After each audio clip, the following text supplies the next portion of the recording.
Hey, you're live. I'm gonna put you live. Welcome.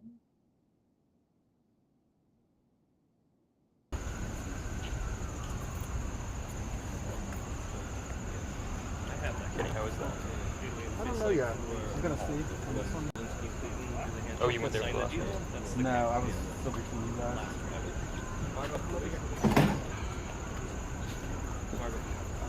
Better shot over here.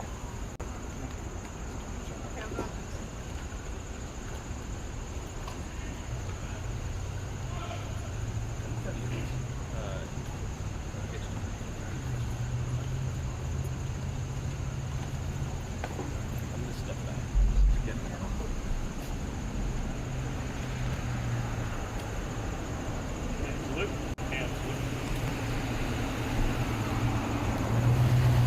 Ready, two. Ready, doors. Ready, pop. Ready, open.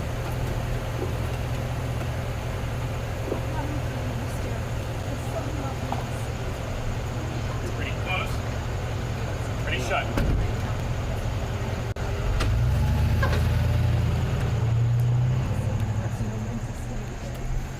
Yep.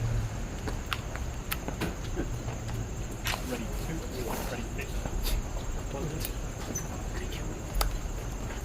Finland is next.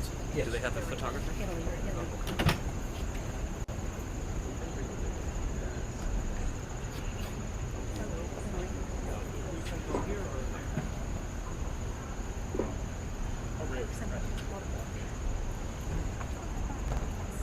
Oh, okay. Live camera.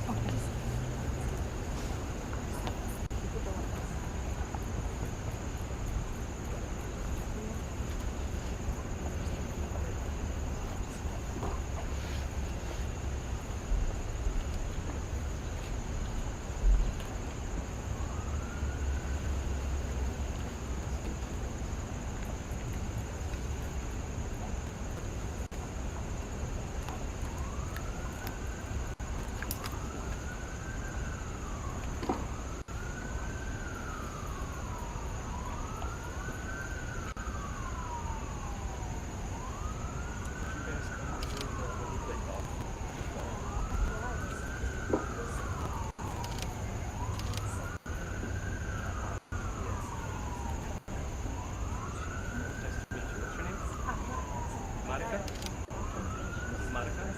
This is Daniel. Pleasure.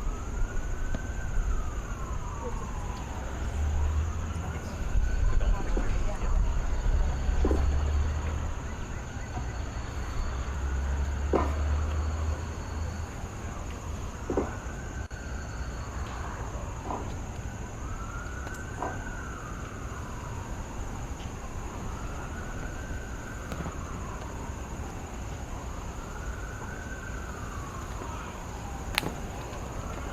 Yeah, so I'm trying to, I guess I can move this a little bit so it's not so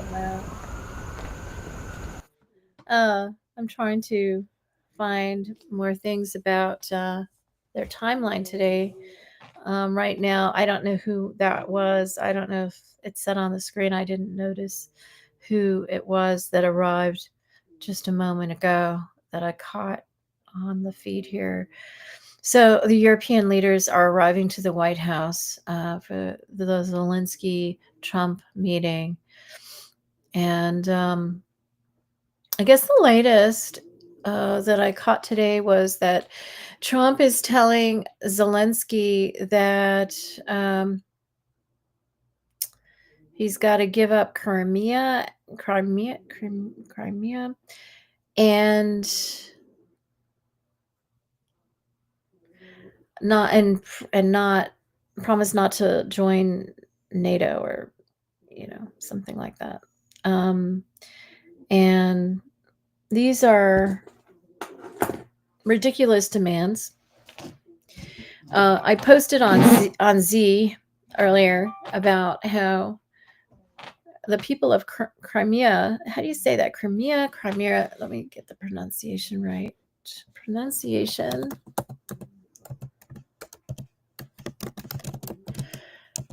Crimea. it right. Crimea. Crimea River. That's how it's pronounced. The people of Crimea do not consider themselves to be Russian. I mean, there are Russian speakers there. There are people who are bilingual and speak both Russian and Ukrainian. There are the natives. I forget the term that they use for the native people, native to that land.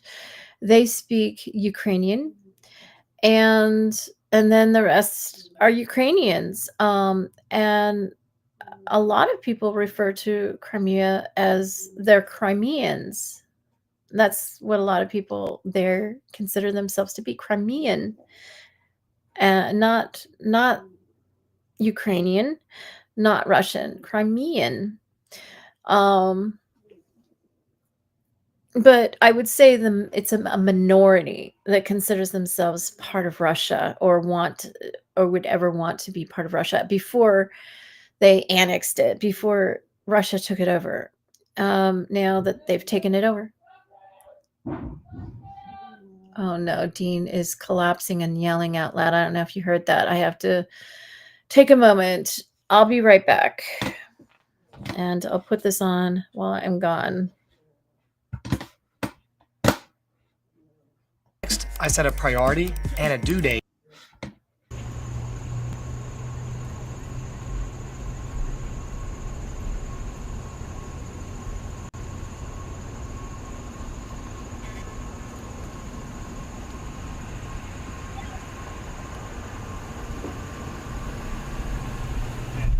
And salute.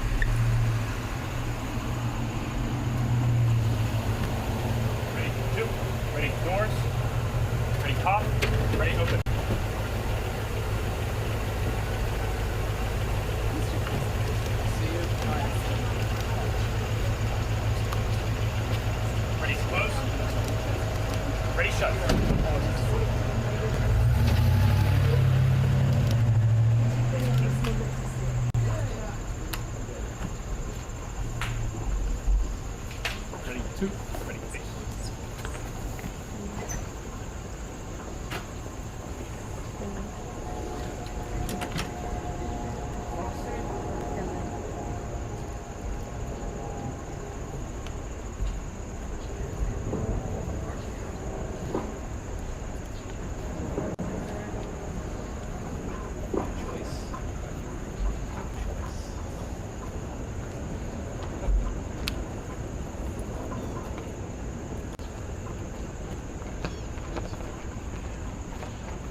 on that. All right. Cool. Gotcha. Thank you, Jesse. Thanks for the call. Be nice. You want to try your one? Okay, Brandon. Thanks, good brothers. All right, Brandon. Brandon. All right, so we are set to receive protocol is set to hold.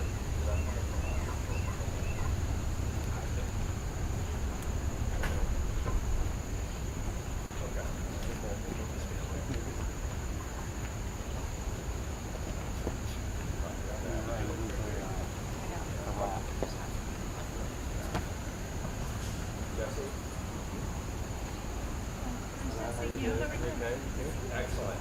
Excellent. That's great. Thank you. Are you taking vacation? No.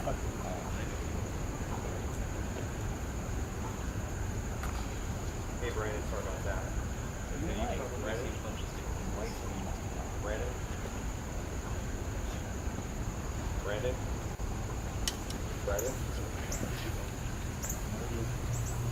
Brandon?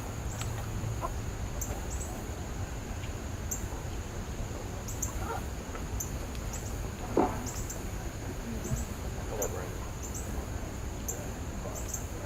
Brandon? Okay, I got you. Sorry about that.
Brandon. You make sure that the here. The game.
doors, ready pop, ready open.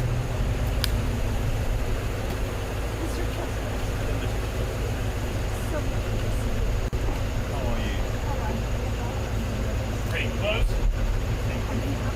Ready shut. Ready face. Happy to be here again. Thank you.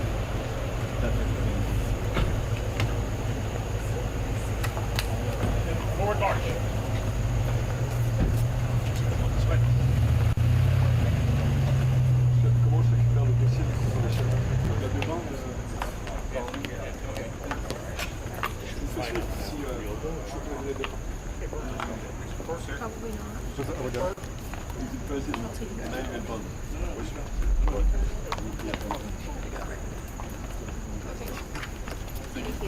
Ready two. Ready pace. Okay, Brandon, I'll talk you up there.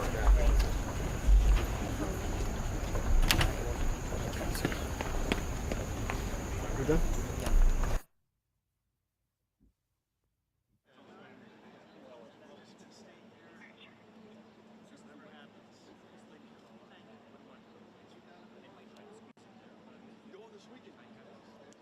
Yeah, so that means that like a bit of you.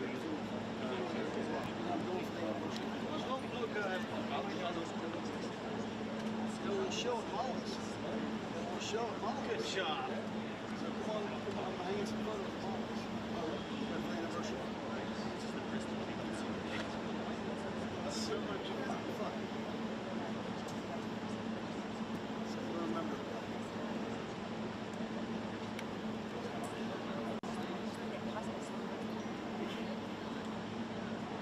I was just so happy when they got air conditioning. I remember when they didn't have air conditioning.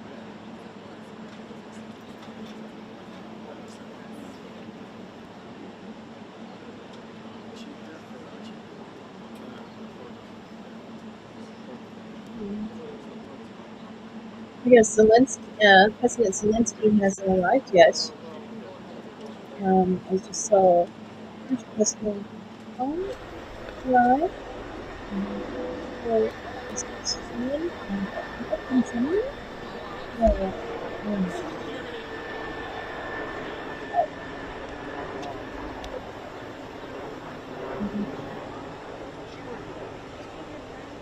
Kind of a lot going on, just waiting.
And then because it was like a picture of like one, and then it was like, get him.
This is my favorite classy gift to give.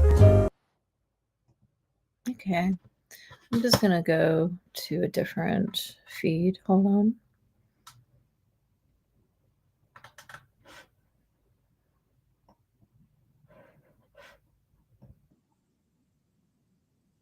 Missed all that.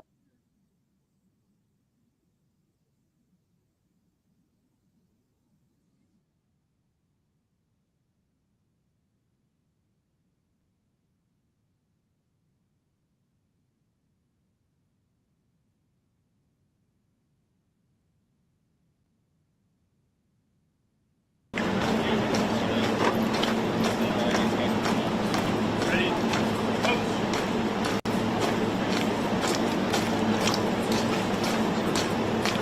Coach. Ready? Coach.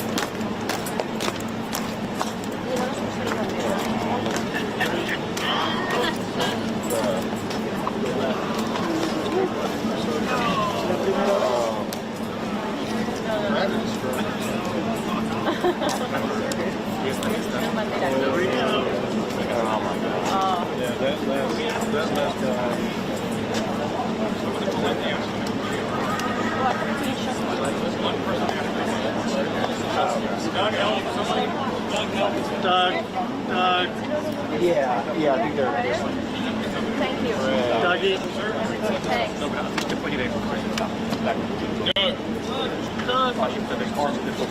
Thank you.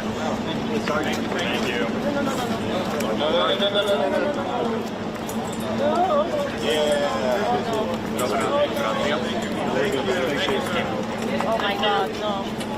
They saw you.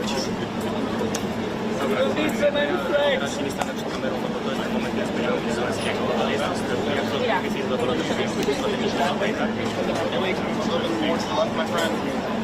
Hey? Yeah, right. Thank you. Appreciate it.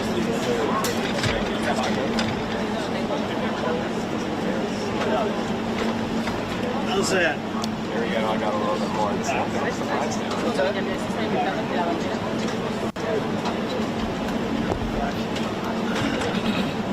How's that? Excellent. Thank you.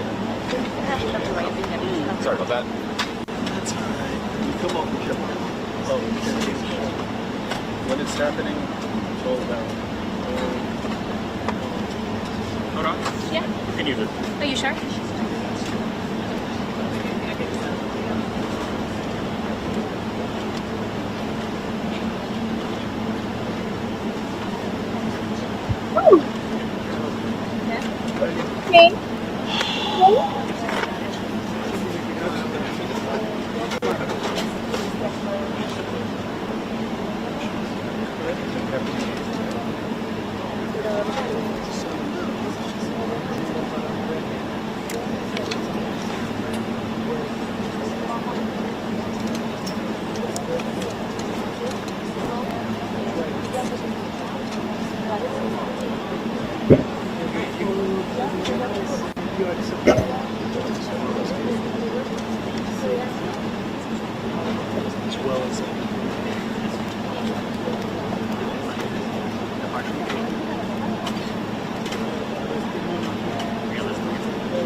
That's hilarious.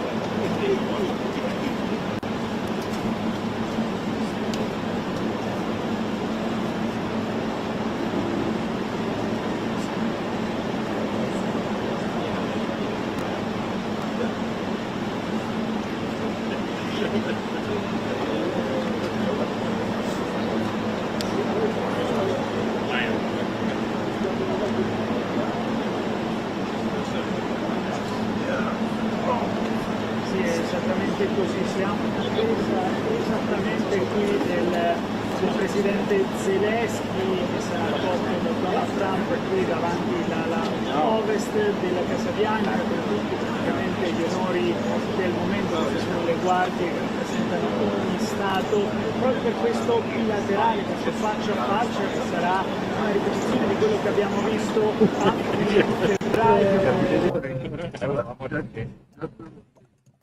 Più o meno un'ora, adesso all'1 il presidente riceverà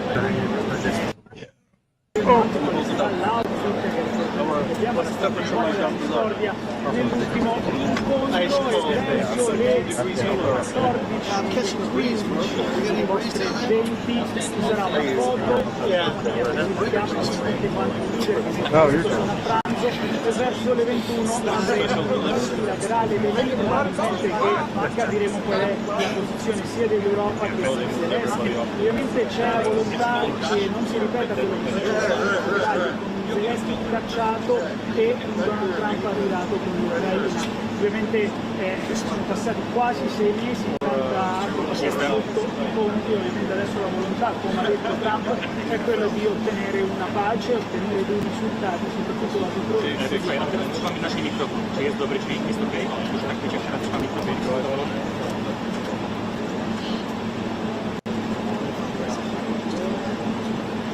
Próba, raz, dwa, trzy, raz, dwa, trzy, raz, dwa, trzy, raz, dwa, trzy, raz, dwa, trzy, raz, dwa, trzy, raz, dwa, trzy. Raz, dwa, trzy, próba dźwięku, raz, dwa, trzy, raz, dwa, trzy, raz, dwa, trzy, raz, dwa, trzy, raz, dwa, trzy, raz, dwa, trzy, raz, dwa, trzy, raz, dwa, trzy.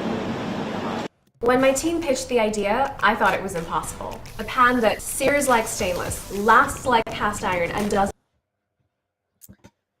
All right. Well, I'm just trying to make a little sign for you here. 50 years ago. And counting. Oops. Counting. Okay, let's add this. And let's, where is it? It's illegal.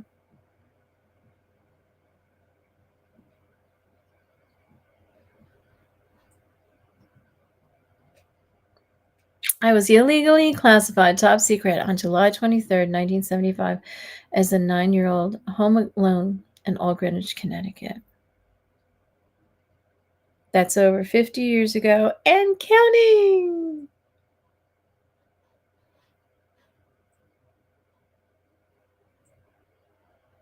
I guess I can go into more detail here. Let me just explain. I was illegally mislabeled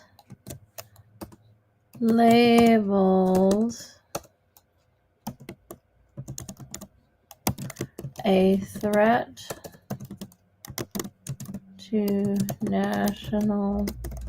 threat to national security.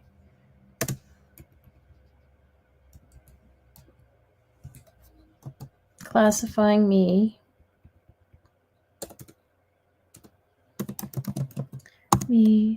as top secret on July 23rd, 1970. I think that's it.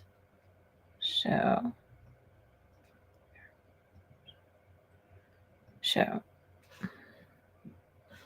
No, not that. This one. Show.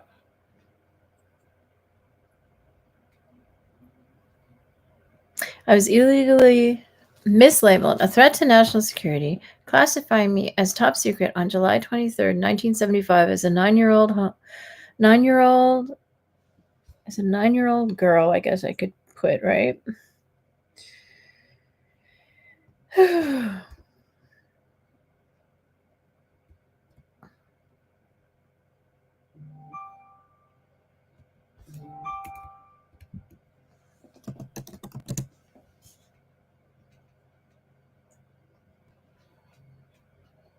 No, that.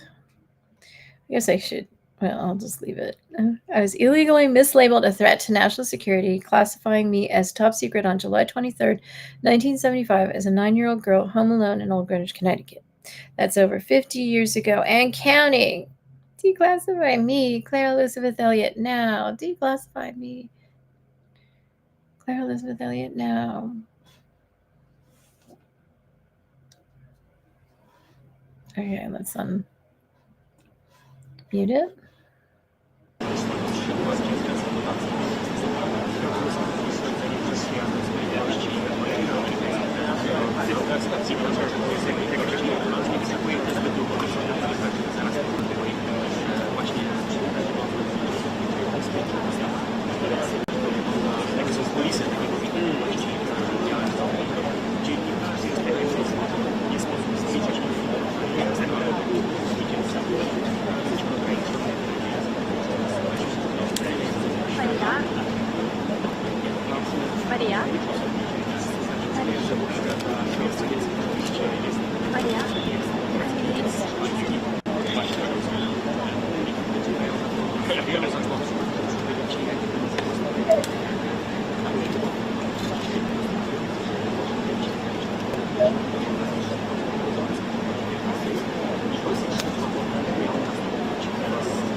Yeah, so we do solve on that.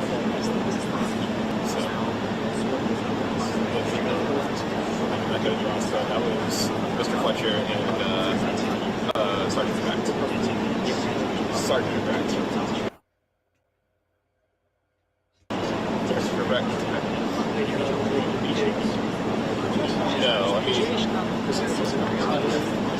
No, I mean, it's just what was available to go, and my first big summit to multiple experience to go, and like, Fletcher's been around the longest in the office. He's been here for over 20 years.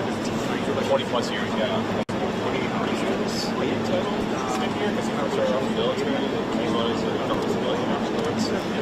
So, yeah, he's been around forever.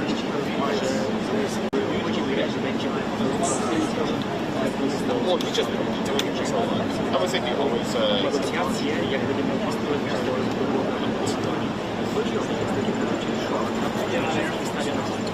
I actually haven't been in a while. I think I've been twice. I did one of our project trips back in March, and then I got to do G7 actually, when we got the, hey, y'all going home today. It's like, oh, okay.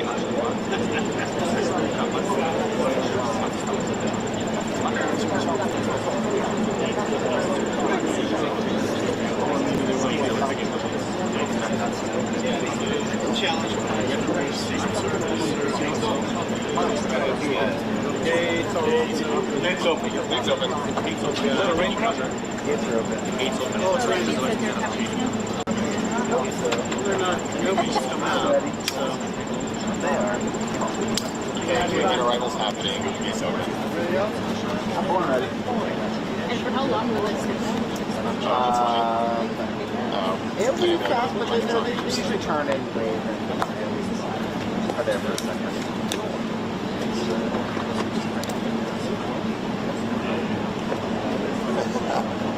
Okay, arrival's happening. I gotta go.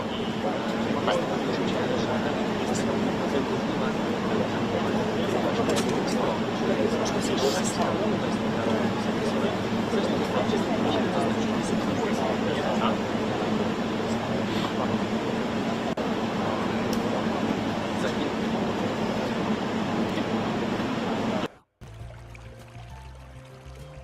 Most people are too lazy to do this, but it saves homeowners.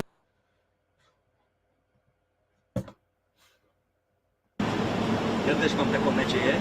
Tak, tam już jest tutaj są największe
This is way better than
President Trump, sir, your message to the people of Ukraine as world leaders gather here today. And Russia continues to attack civilians, this time in Kharkiv, killing many. Is there a just offer for peace on the table? Will you cede land to Russia?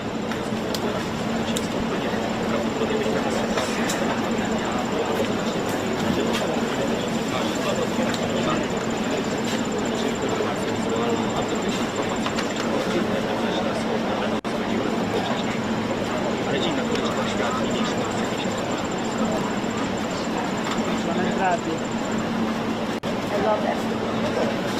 I love them, right? You said I love them, right? I don't know.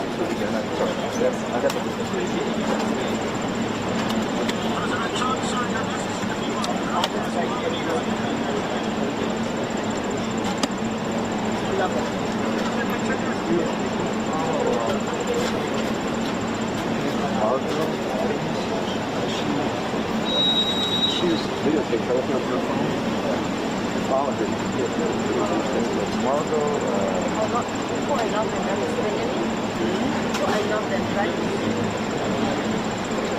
we're headed inside. See you watch us. Yep. Thank you. Yeah. Thank you. Appreciate it. Coming through hot coffee. Yep, hot coffee. Hot coffee. Hot pot. Hot pot. Hot pot.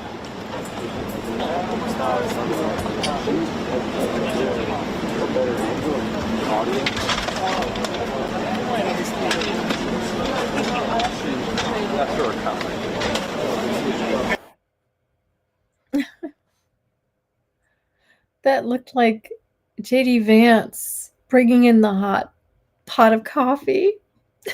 It did. I don't know what happened to the guy. It's so much better when it's muted, isn't it?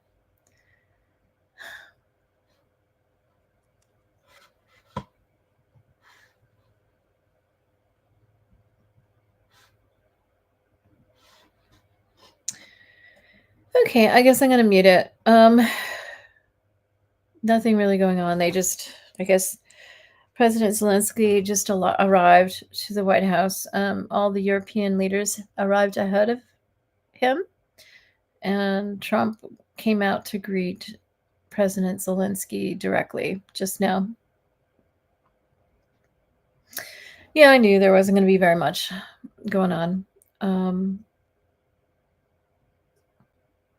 Doesn't that look like JD Vance, that guy? Oh, they keep cutting him off, though. He was bringing through a hot pot of coffee, and then it looked like he was carrying a tripod just now. It looked like JD Vance. Oh, we're putting JD Vance to work outside the White House here.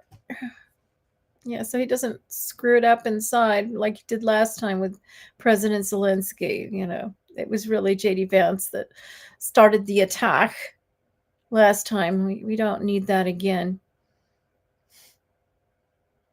It's better for him to work on the coffee hot pot outside. leave the leaders to make progress. And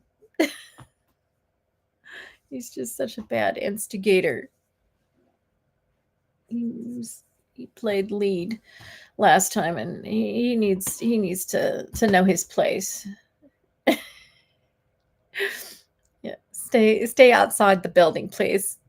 JD Vance. Let the leaders make peace, please.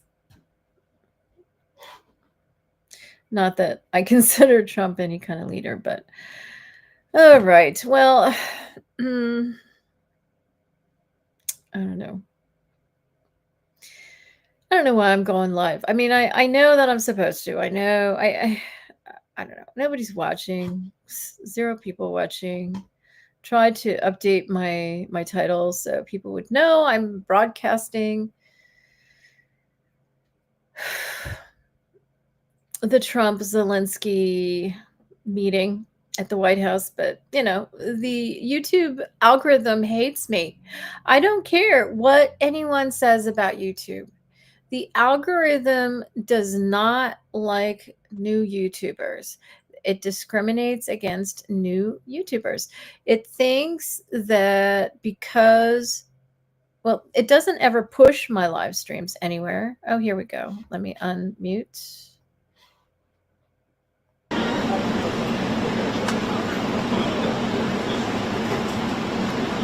Se está hablando.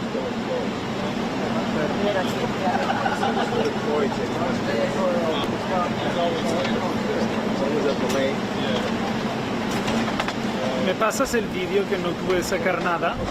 Sí. Pero me pones crédito. Me lo vas a robar.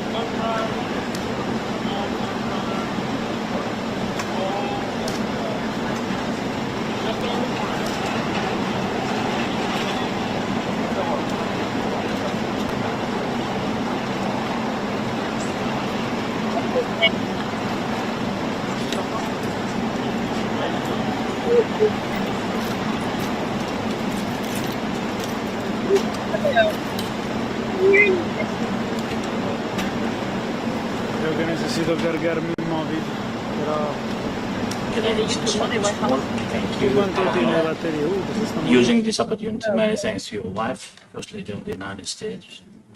She sent a letter to Putin about our children, adopted children, and my wife, she, First Lady of Ukraine, she gave the letter.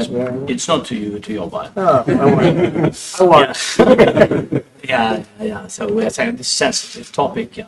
Yes, please. And thanks to our partners and that you supported this format. That after our meeting we're gonna have leaders who are around us, the UK, France, Germany, Italy, Finland, EU, NATO. I mean all partners around Ukraine supporting us. Thanks to them. Thank you very much for invitation. Thank you very much for being here. President Trump. Yes, Peter, go ahead. Thank you, President Trump. So, President Zelensky, you say in a post on X today, Russia must end this war, which it itself started. President Trump, you say President Zelensky of Ukraine can end the war with Russia almost immediately if he wants to, which is it? No, I think that's true. I think we're going to have a meeting. I think if everything works out well today, we'll have a trilat. And I think there will be a reasonable chance of ending the war when we do that. And is this the end of the road for American support for Ukraine? Is today's meeting deal or no deal? I can never say that. It's never the end of the road. People are being killed, and we want to stop that.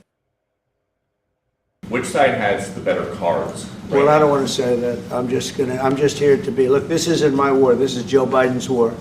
He's the one that had a lot to do with this happening, and we want to get it ended. And we want it to end good for everybody. We want it to end good. The people of Ukraine have suffered incredibly. And to that point, President Zelensky, are you prepared to keep sending Ukrainian troops to their deaths for another couple years, or are you going to agree to redraw the maps? Thank you for your question. So, first of all, we live under each day attacks. That today have been a lot of attacks and a lot of wounded people, and the child was dead, small one year and a half. So we need to stop this war, to stop Russia, and we need support American and European partners. And we will do our best for this. So, and I think we show that we are strong people, and we supported the idea of the United States, of personally of President Trump, to stop this war, to make a diplomatic way of finishing this war. And we are ready for trilateral, as President said. This is a good signal about trilateral. I think this is very good. Thank you. Mr. President, supported the idea of the United States, of personally of President Trump, to stop this war, to make a diplomatic way of finishing this war. And we are ready for trilateral, as President said. This is a good signal about trilateral. I think this is very good. Thank you. Mr.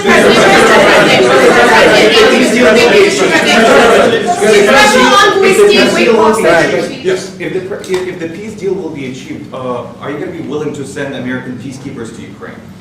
Well, we're going to work with Ukraine. We're going to work with everybody, and we're going to make sure that if there's peace, the peace is going to stay long term. This is very long term. We're not talking about a 2-year peace and then we end up in this mess again.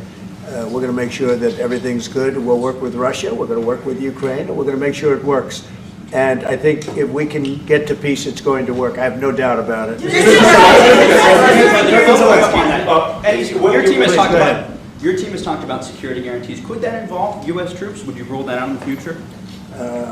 We'll let you know that maybe later today. We're meeting with 7 great leaders of great countries also, and we'll be talking about that. They'll all be involved, but there'll be a lot of help. When it comes to security, there's going to be a lot of help. It's going to be good.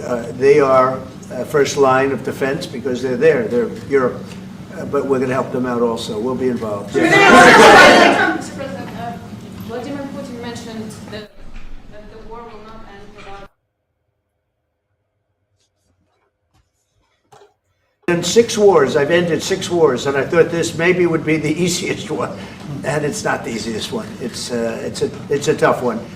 A lot of reasons for it, and they'll be talking about it for a long time, but they'll be talking about the others. Look, India, Pakistan, we're talking about the big places. When you look at, you just take a look at some of these wars, you go to Africa. This the easiest bra to wear for seniors. Aging comes with shaky hands and weak muscles. This bra's front zipper comes to rescue you. Just zip it up on and off in 1 second. We understand ladies struggle hard with sagging. Obliterated, and it's turned out to be a total obliteration. The nuclear, as you said, the future nuclear capability of Iran. And this one, I think we're going to get solved also. I feel confident we're going to get it solved. Thank you, Mr. President. Can you tell us about your conversations with European leaders and what they need to see to support an end to the war? Yeah, well, we're going to be meeting with a great representative group and 7 very powerful, very big countries and great people, all friends of mine and friends of yours. And we're going to have some suggestions made. They want to see peace. They would like to see peace. President, when did Russia? You said last night. In the red. President Trump, do you think it's fair to for Ukraine and for Russia to achieve a lasting and durable peace if Ukraine cedes its territories that Russia hasn't yet conquered? Do you think it's a fair peace for Ukraine? We're going to have a lasting peace. Just to answer the first part of your question, we're going to have a lasting peace. I hope it's going to be immediately. I hope it doesn't have to go on. And I think people of the whole world is going to be very happy when that's announced. Thank you, Mr. President. You posted on social media, Mr. President, a very touching letter from the First Lady. And the letter was hand-delivered to President Putin. And it calls for an end to the war, essentially, because of the children and the children's future. Why did the First Lady feel that letter was necessary? Was it because she believes that Mr. Putin is the aggressor in the war? Is a similar letter being hand-delivered to President Zelensky? So the First Lady felt very strongly. She's watched the same thing that you watch and that I watch. I see things that you don't get to see, and it's horrible.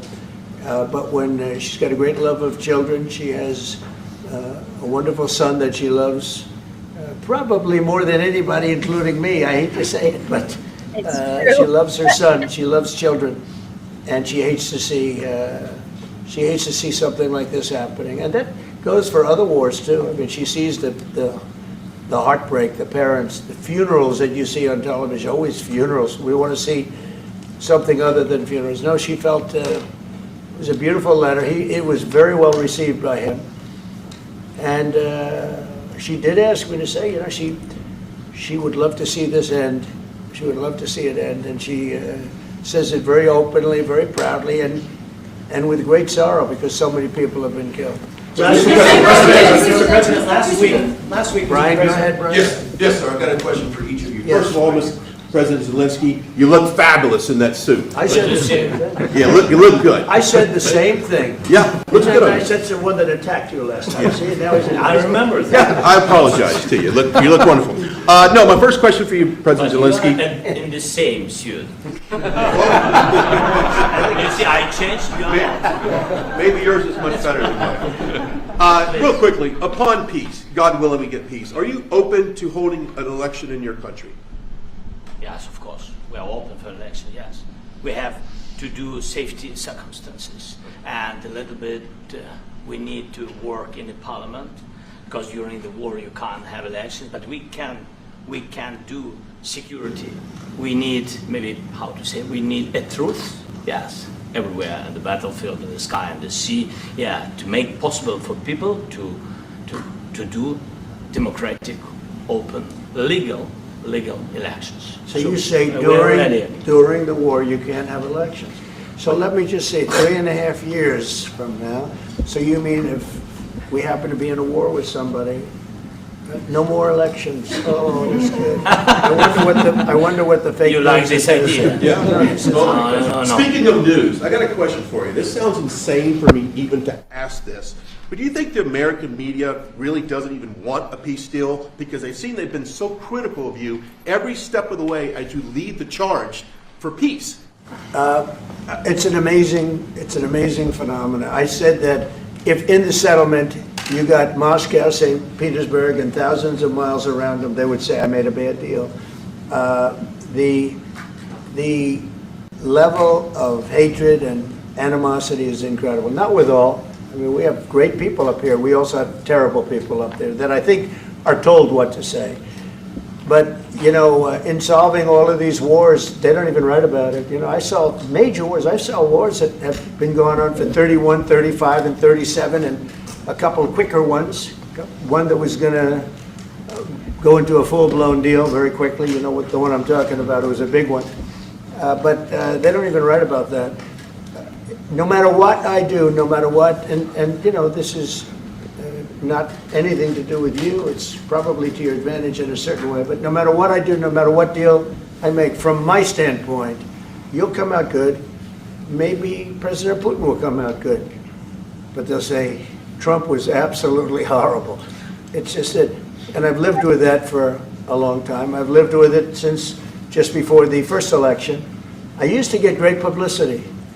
Now I get the worst publicity anyone's ever gotten in office, but I won in a landslide, so that people understand. They're the only ones that count, ultimately. But I've also had great reporters. I've had journalists that are very good. But it's very sad when you do the right thing. As an example, they said, because of the fact that Vladimir Putin came to American soil, this was a tremendous defeat for Donald Trump. No, it was really wonderful that he did it. It was a hard thing for him to do, to be honest with you. It was the opposite of what they said, but they said it. Now, if he didn't come, they'd say that was also bad for Trump. You know, there's no way. And there's just a great dishonesty of the press, and I think that's why it's lost its credibility. You know, its credibility is at an all-time low. We have a thing going on right now in D.C. We went from the most unsafe place anywhere to a place that now friends are calling me up, Democrats are calling me up, and they're saying, sir, I want to thank you. My wife and I went out to dinner last night for the first time in 4 years, and Washington, D.C. is safe, and you did that in 4 days. I'll tell you, it's safe. I had another friend of mine, he has a son who's a great golfer, he's on tour, and he came in fourth yesterday in the big tournament where Scotty Scheffler made the great shot, and he said his son is going to dinner in Washington, D.C. tonight. I said, would you have allowed that to happen a year ago? He said, no way, no way. He said, what you've done is incredible. And I think the people realize it. But the press says, he's a dictator, he's trying to take over. No, all I want is security for our people. But people that haven't gone out to dinner in Washington, D.C. in 2 years are going out to dinner. And the restaurants the last 2 days were busier than they've been in a long time. Sir, I walked around yesterday with MTG. If you could walk around with DC with MTG. As a professional fitter, I realized most bras were not designed with seniors in mind. Thin straps didn't provide enough support for... Thank you, Mr. President. Last week you warned of what you called severe consequences if a 30-day ceasefire or any type of ceasefire were not agreed to by Russia. Will there be severe consequences? Does that change because of I don't think you need a ceasefire. You know, if you look at the 6 deals that I settled this year, they were all at war. I didn't do any ceasefires. And I know that it might be good to have, but I can also understand strategically why, well, you know, one country or the other wouldn't want it. You have a ceasefire and they rebuild and rebuild and rebuild, and, you know, maybe they don't want that. But if you look at the 6 deals that we made peace and you know, long-term, long-running wars, I didn't do any ceasefires. Would I like the concept. You know, I like the concept of a ceasefire for one reason, because you'd stop killing people immediately, as opposed to in 2 weeks or 1 week or whatever it takes. But we can work a deal where we're working on a peace deal while they're fighting. They have to fight. I wish they could stop. I'd like them to stop. But strategically, that could be a disadvantage for one side or the other. But all of these deals I made without even the mention of the words ceasefire. President Zelenskyy, can you explain the decision to offer Ukraine Article 5 like security guarantees, but stop short of pushing for their full membership? Yeah, well, we haven't done anything on that yet. If you look back and you go back long before President Putin, it was always a statement that they would never allow Ukraine into NATO. So that was a statement that was made, but we haven't discussed any of that yet. We're going to be discussing it today. But we will give them very good protection, very good security. That's part of it. And the people that are waiting for us, they are, I think they're very like-minded. They want to help out also. Thank you, President. Thank you, President Trump. Are you disappointed there's no The United States has already given hundreds of billions of dollars to this war effort in Ukraine. At best, it is a stalemate, and the killing continues. So, President Trump, how much more is the United States willing to give Ukraine? And President Zelensky, how much more do you want? Well, I'll start off just by saying we're not giving anything now. We're selling weapons. This is something before, I guess the number is well over $300 billion. That was under Joe Biden, a corrupt politician, not a smart man, never was. By the way, go back 40 years. He was not a smart man 40 years ago either. But now he's in particular bad. This was done by a corrupt administration that shouldn't have been in, and frankly, if the right results of the election were given, if I were president, this war would have never taken place, and he would have been very happy, because he would have liked to have seen. I mean, they went through hell. He went through hell. This war would have never happened, and the people that were killed, a couple of million people, a lot of people with soldiers and everything else, and the people that have been displaced and forced into other areas and other countries because of what's happened, none of that would have happened. And I'm just saying that he was a horrible president, whether it was the borders or this. He was just a horrible, corrupt president. Thank you so much. So first of all, we have possibility now to buy weapons from the United States. We are thankful for this program and this opportunity. We are thankful for Europe. They pay for this. And through NATO program, for example, Pearl and etc., we have some programs where we can have some money to finance this. And this is a part, I think, it's not a part for the war and to defend us. It also will be a part for security guarantees, to strengthen our army, to rearm Ukrainian army. This is very, very important. And it depends how much money we need to rearm. For example, the question of air defense, we spoke about it with President Trump, and I'm happy that we have now bilateral decisions and we work on it with production, American production. Nobody in Europe has so many air defense like Patriots, for example. We need it very much, and this is also about defending. I think the good news, we make the best military equipment in the world by far. You mentioned the Patriots. How good are they? Systems. We have systems, they're literally 100% foolproof. And it's really like shooting two bullets, two bullets hitting each other in the air in a space like this. The chance is 100%. It's 99 to 100%. So we sell the equipment to NATO.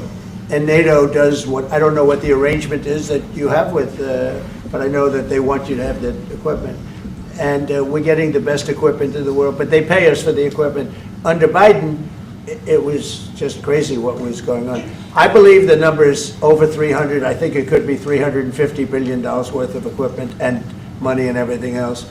And we've made more progress in settling this war in the last 2 months than they made in 4 years. This should have been settled a long time ago, but it should have never happened. Yeah, please. Real quickly, you pushed social media. All right, Brian, go first. You pushed out on social media about doing away with mail-in ballots and potentially electronic voting machines. Can you expand on that and how important Well, that's a very off-topic, just really quickly. Mail-in ballots are corrupt. Mail-in ballots, you can never have a real democracy with mail-in ballots. And we, as a Republican Party, are going to do everything possible that we get rid of mail-in ballots. We're going to start with an executive order that's being written right now by the best lawyers in the country to end mail-in ballots because they're corrupt. And you know that we're the only country in the world, I believe, I may be wrong, but just about the only country in the world that uses them. You're because wrong. of what's happened, massive fraud all over the place. The other thing we want change are the machines. For all of the money they spend, it's approximately 10 times more expensive than paper ballots. And paper ballots are very sophisticated with the watermark paper and everything else. we would get secure elections, we'd get much faster results. The machines, I mean, they say we're going to have the results in 2 weeks. With paper ballots, you have the results that night. Most people, but most people, many countries use paper ballots. It's the most secure form. So between paper ballots, very, very important, paper ballots, and I think maybe even more important, the mail-in voting. We're going to end mail-in voting. It's a fraud. If you have mail-in vote, even Jimmy Carter with this commission, they set it up. He said the one thing about mail-in voting, you will never have an honest election if you have mail-in. And it's time that the Republicans get tough and stop it, because the Democrats want it. It's the only way they can get elected. Because with men and women's sports and with transgender for everybody and open borders and all of the horrible things, and now the new thing is they love crime. They're fighting me on the fact that I've made Washington, D.C. safe. We're not going to get mugged, beaten up, or killed like all the people you've been watching At what get cost? so badly hurt. I'm glad, Taxpayers. I hate to take your time with this, but I'm glad you asked me that question. Patient. We're going to stop mail-in ballots because it's corrupt. You know, when you go to a voting booth and you do it the right way and you go to a state that runs it properly, you go in, they even ask me, they asked me for my license plate, for identity. I said, I don't know if I have it. They said, sir, you have to have it. I was very impressed, actually.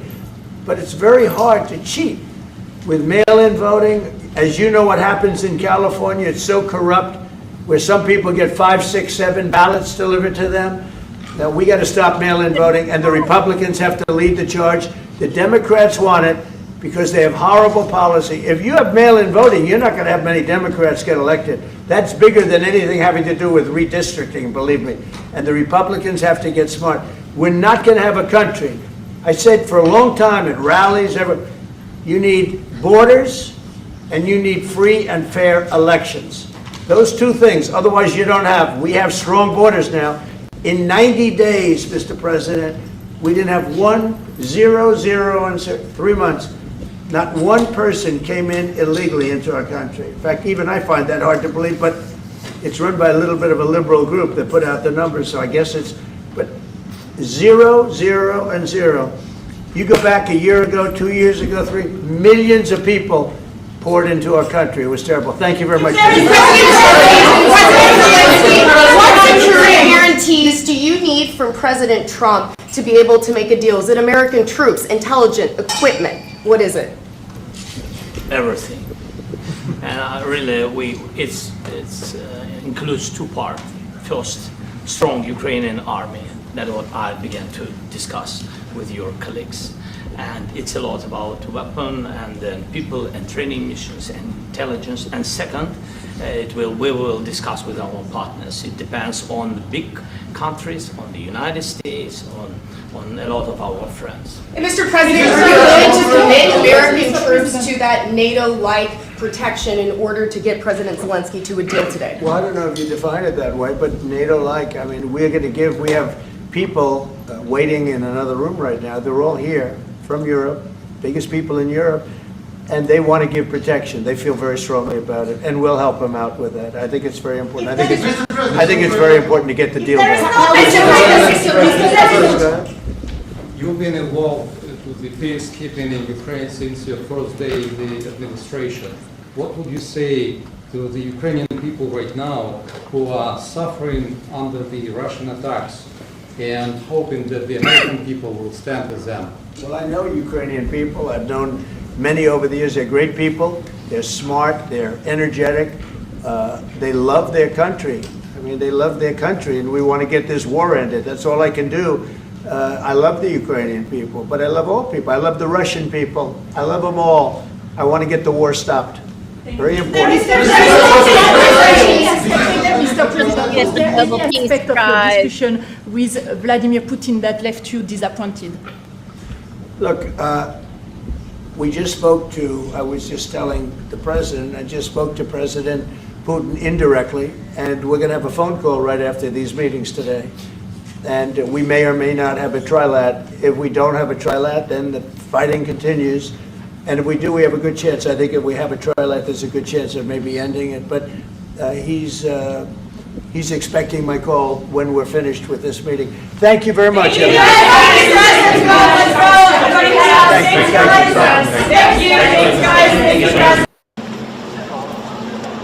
Here to be. Look, this isn't my war. This is Joe Biden's war. He's the one that had a lot to do with this happening, and we want to get it ended. And we want it to end good for everybody. We want it to end good. The people of Ukraine have suffered incredibly. President Zelensky. If you're here in New York and are looking for a solution to cool your home, then this is hands down the system you need to be looking at. It's a heat pump system. So Thank you for your question. So, first of all, we live under each day attacks. That today have been a lot of attacks, a lot of wounded people, and the child was dead, small one year and a half. So we need to stop this war, to stop Russia, and we need support American and European partners. And we will do our best for this. So, and I think we show that we are strong people, and we supported the idea of the United States, of personally of President Trump, to stop this war, to make a diplomatic way of finishing this war, and we are ready for trilateral, as President said. This is a good signal about trilateral. I think this is very good. Thank you. Mr. President, supported the idea of the United States, of personally of President Trump, to stop this war, to make a diplomatic way of finishing this war, and we are ready for trilateral, as President said. This is a good signal about trilateral. I think this is very good. Thank you. Mr. President,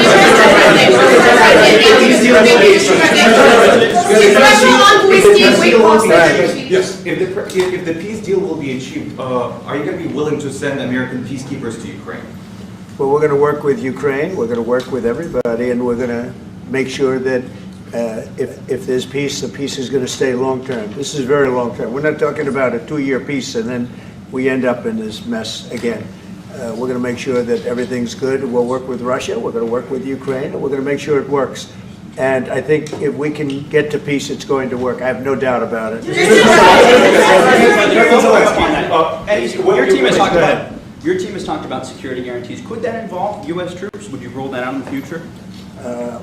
We'll let you know that maybe later today. We're meeting with 7 great leaders of great countries also, and we'll be talking about that. They'll all be involved, but there'll be a lot of help. When it comes to security, there's going to be a lot of help. It's going to be good. They are first line of defense because they're there. They're Europe, but we're going to help them out also. We'll be involved. Mr. President, Vladimir Putin mentioned that the war will not end without. In 6 wars, I've ended 6 wars, and I thought this maybe would be the easiest one, and it's not the easiest one. It's a tough one.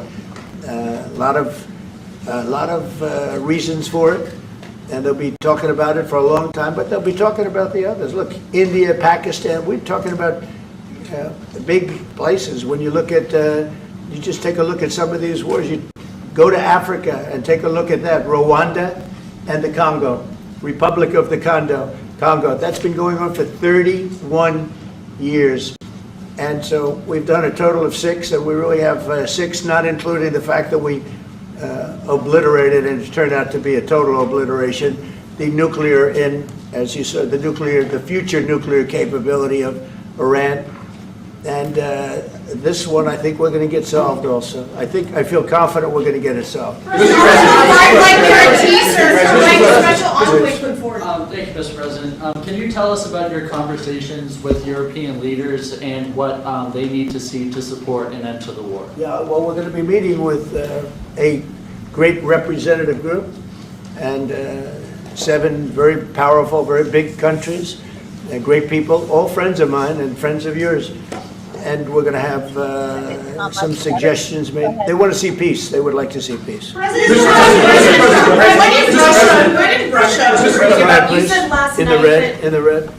President Trump, do you think it's fair to for Ukraine and for Russia to achieve a lasting and durable peace if Ukraine cedes its territories that Russia hasn't yet conquered? Do you think it's a fair peace for Ukraine? We're going to have a lasting peace. Just to answer the first part of your question, we're going to have a lasting peace. I hope it's going to be immediately. I hope it doesn't have to go on. And we've had a lot of good discussions, a lot of good talks, and I think progress is being made, very, very substantial progress in many ways. We had a good meeting, as you know, just a short while ago with the president of Russia, and I think there's a possibility that something could come out of it, and today's meeting is very important. We have, I guess, the seven very powerful leaders from Europe, and we're going to be meeting with them right after this meeting, and thank you very much for being here. Thank you so much, Mr. President. If I can, first of all, thank you for invitation, and thank you very much for your efforts, personal efforts to stop killings and stop this war. Thank you, and using this opportunity, many thanks to your wife, First Lady of the United States. She sent a letter to Putin about our children, abducted children, and my wife, First Lady of Ukraine. She gave the letter. Right. It's not to you, to your wife. Oh, I want it. Yeah. So we are saying this sensitive topic. Yeah. Yes, please. And thanks to our partners, and that you supported this format. That after our meeting we can have leaders who are around us: UK, France, Germany, Italy, Finland, EU, NATO. I mean, all partners around Ukraine supporting us. Thanks to them, and thank you very much for invitation. Thank you very much for being here. President Trump. Do you think it's fair? Yes, Peter, go ahead. Thank you, President Trump. So, President Zelensky, you say in a post on X today, Russia must end this war, which it itself started.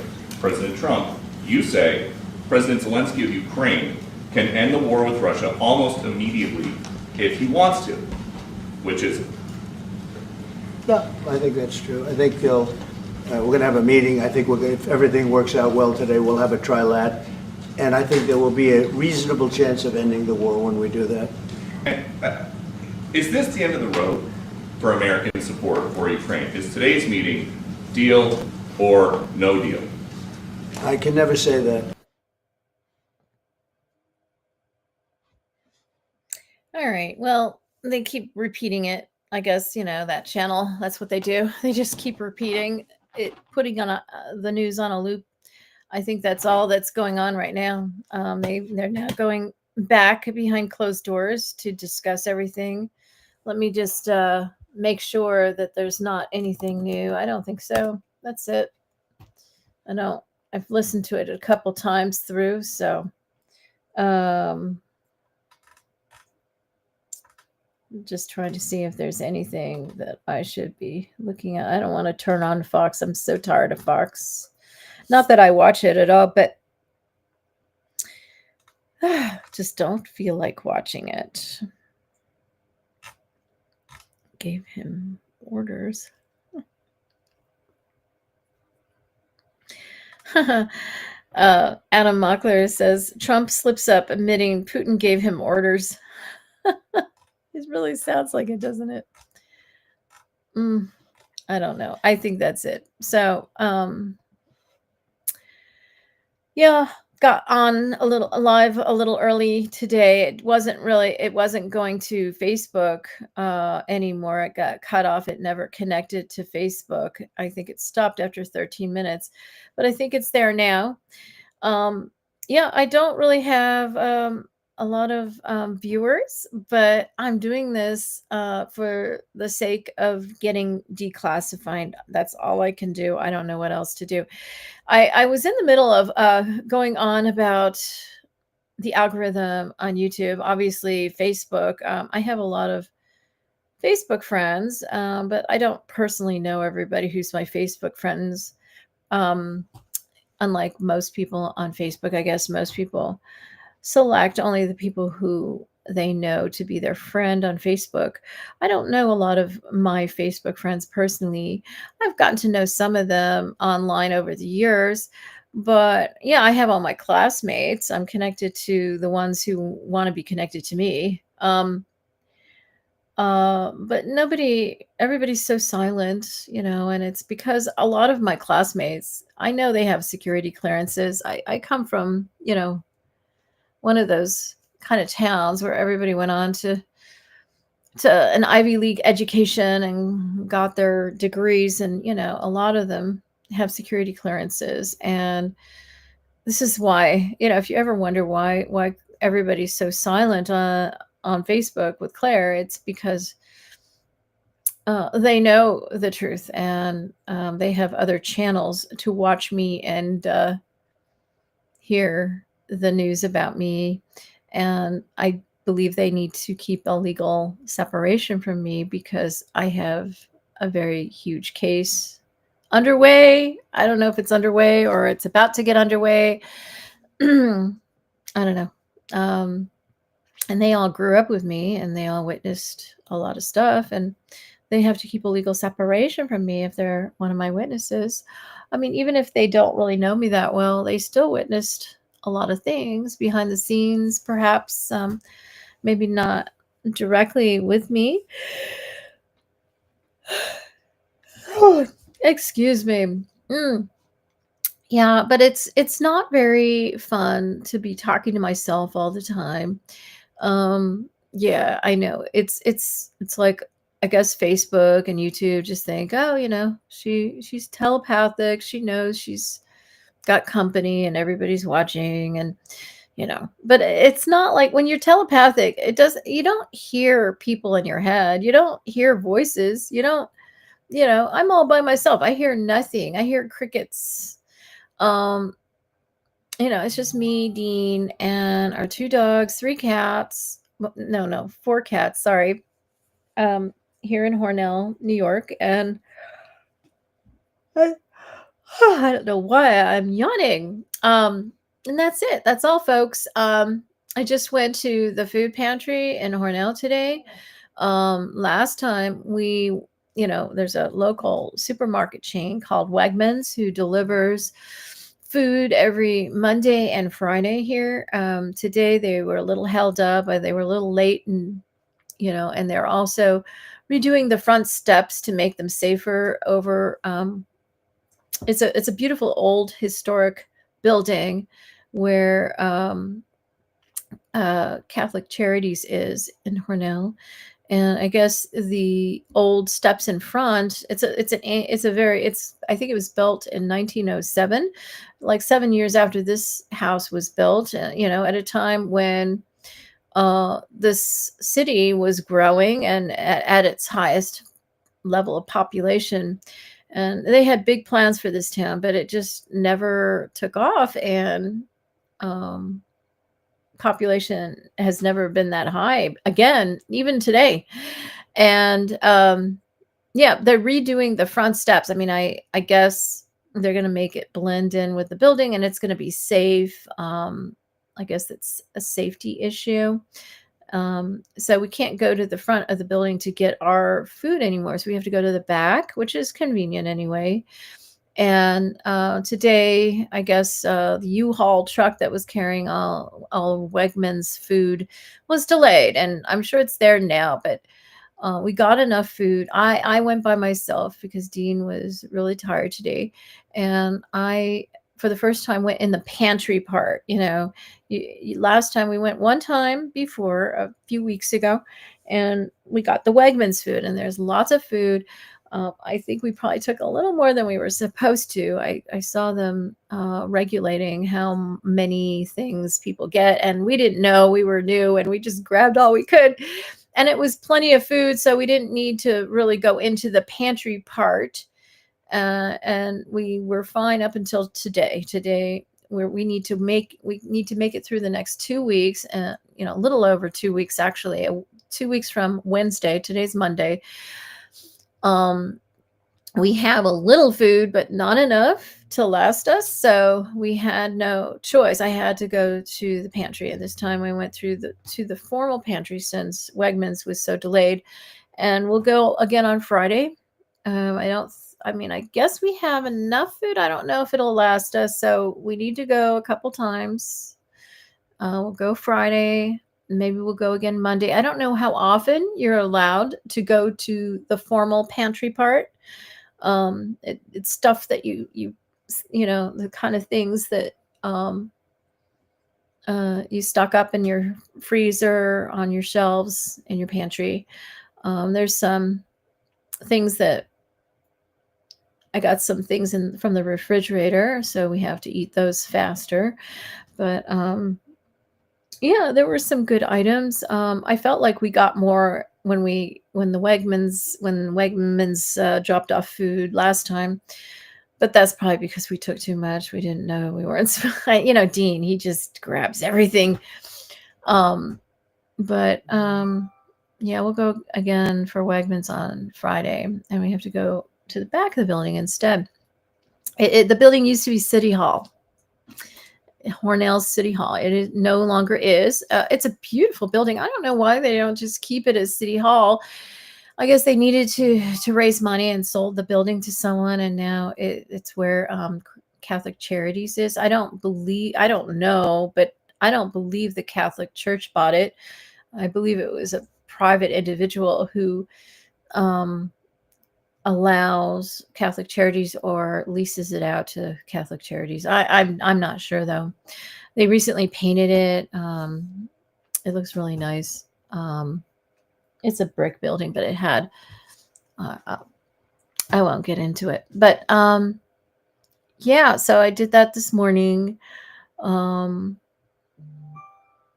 I'm just waiting to be declassified, and I feel like this is my full-time job.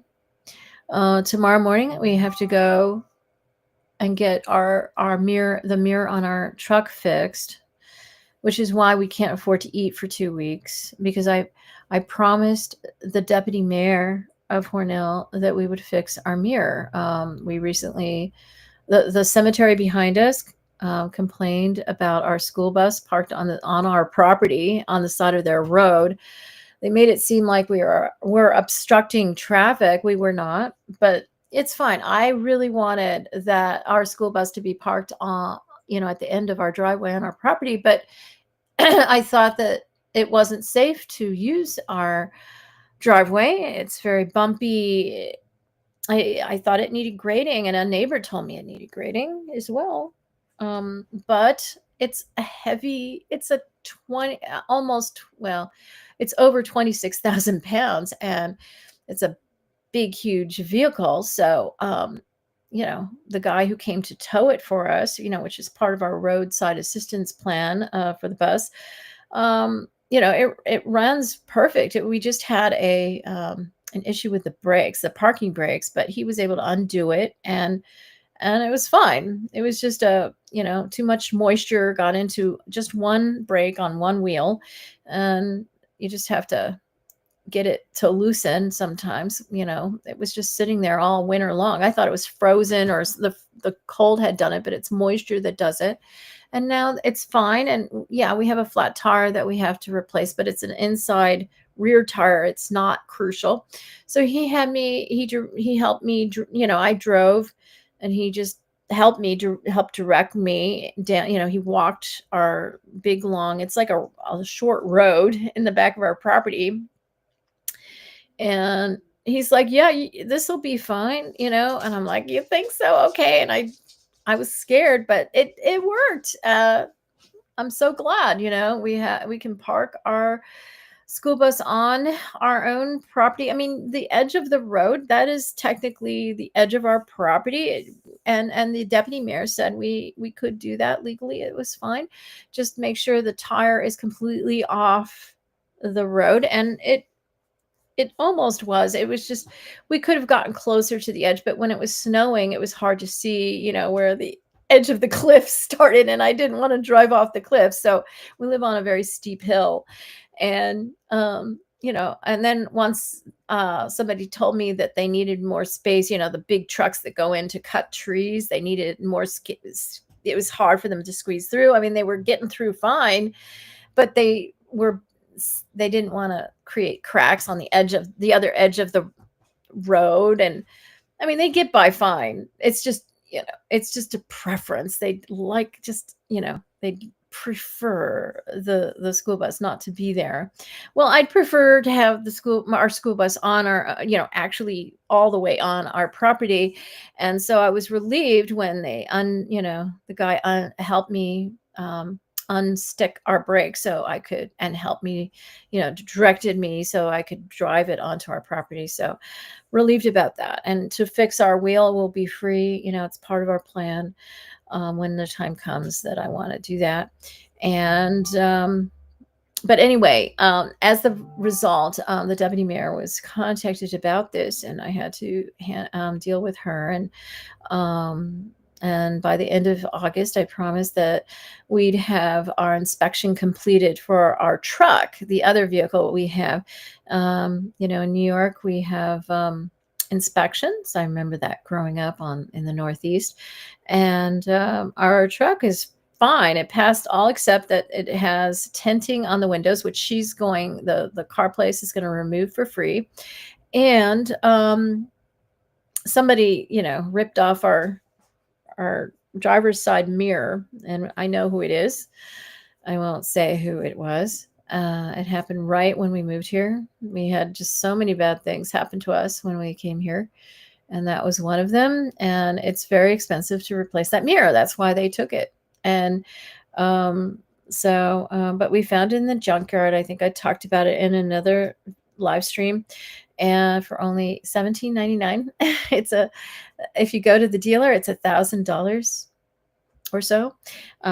If you with this car place that we go to, she can get it for $349. We got it for $17.99.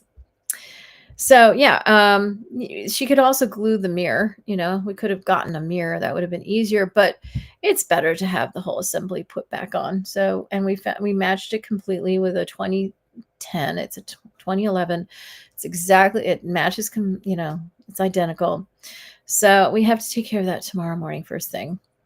And it's going to cost us $141. We have to pay a reinspection fee because we didn't do it within 30 days. And then it'll be done. And hopefully, it's worst case scenario that the repair will be $120. And I guess we'll have to pay some taxes. And, it's just we're down to the last penny. I had to withdraw the cash from our account because there's things that could show up. I mean, I guess I could just detach all of the auto pays or whatever. It's just really hard when you don't have money and you can't afford everything and you want to have control over what you pay and what you don't. When you're on auto pay, you can't control anything. And if something comes through, the bank might put it through thinking you have enough money in another account you have, and you don't, because that money is for something else. So I withdrew the cash, so I have it, and nobody can take it from our account, and it'll be done. And I can contact the deputy mayor to tell her, and that's it.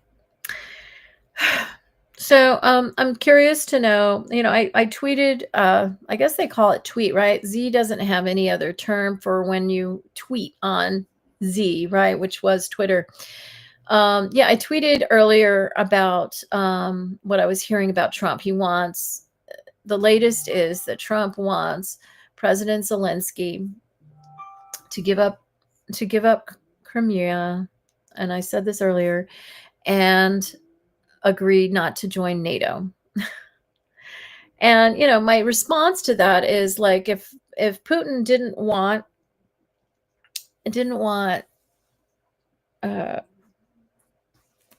Ukraine to join NATO, maybe he should have not decided to invade Ukraine, starting with Crimea and and onward in 2022. Maybe he should have not invaded to begin with. I mean, when, this is a Russian invaded country on the border of Russia, and Ukraine needs security. I mean, they wouldn't need security if Russia acted like a responsible, respectful nation. It's because of Russia's behavior, and only Russia's behavior, that we're in this situation. Ukraine had nothing to do with it. Ukraine was minding its business. And it was Russia who created this situation, and now Russia has demands. It's like I think it's Ukraine that has the demands, not Russia. Shouldn't have any demands. Russia's like really. I mean, I can't even believe that Russia was allowed to do what it has been doing all of this time. And then Trump is trying to play it like, like President Zelensky has to agree to something, or he's causing the war to continue. No, it's Russia. If we did a ceasefire like was planned, then nobody would be dying. That toddler would still be alive today that died overnight, thanks to Putin continuing the war, continuing to put pressure because he wants that Crimea, I guess. Why does Putin want Crimea? Why? I mean, I did, there's an article I posted on X, and let me just show you what my handle is on X. Do I have it here? Here are my handles. Yeah, no, this is not the right one. This is another handle that I have. Is this it? Wait, no, I don't have it. This is the wrong one, so I'll just take it off. Wait, where am I? Yeah, I'm obviously not all together here. I'll just put this back. My handle on TikTok, which is my main handle, is first. I guess is it first spelled out or with one ST?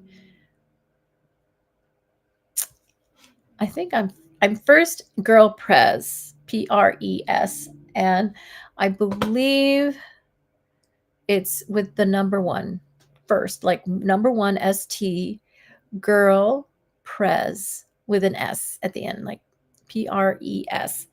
I believe that's me. I think if you spell out first, you get a little girl.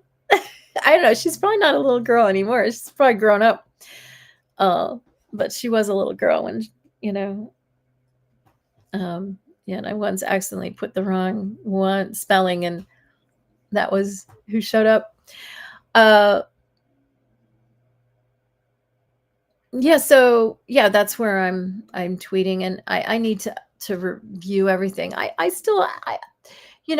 don't know how to put myself out in the world. I have so many different accounts. I mean, I can't tell you how many handles I have on Twitter. Twitter was the first place. I mean, actually it's X now. Sorry, Elon. And X is something that comes from me. Obviously, X must be my social media platform, not Elon's, because Elon is one of I call him my poster boy. He works for me and my money. I have no access to him or my money. But I'm pretty sure he wouldn't have named it X if that wasn't me. If it wasn't me that owns X.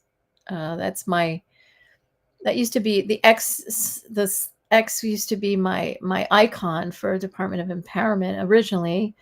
And that's because my co-writer, his first name is Ross, and my first name is Claire. As you know, C plus Ross equals cross, and the cross. But then you just turn it around and it's an X. And yeah, what happened to me was pretty X-rated. It was. That goes without saying. But that's my handle, and I don't know how to present myself to the world. I'll be honest. I just have so many handles on Instagram. I have so many handles. I'm so frustrated that TikTok only allows you one handle per phone number, and now we are down to one number. I can only have. Dean doesn't have a number right now because we can't afford it, and I can only have two handles on TikTok. I'm not on TikTok actively at this point. I am on there, but I haven't posted for a while. But I was watching one of my ex-Scientologists, Aaron, what's his name? Smith, you know who I mean? And he was talking about I don't know, I guess it's his girlfriend, Miscavige, Jenna Miscavige, how he showcased her TikTok account that she started 4 days before, and she's got like 179,000 subscribers or followers or something crazy like that. She's taken off on TikTok like within days. She did, talking about how David Miscavige's Shelly Miscavige has been found and located. That attracted a lot of attention over there. That's her aunt, and David is her uncle. Yeah.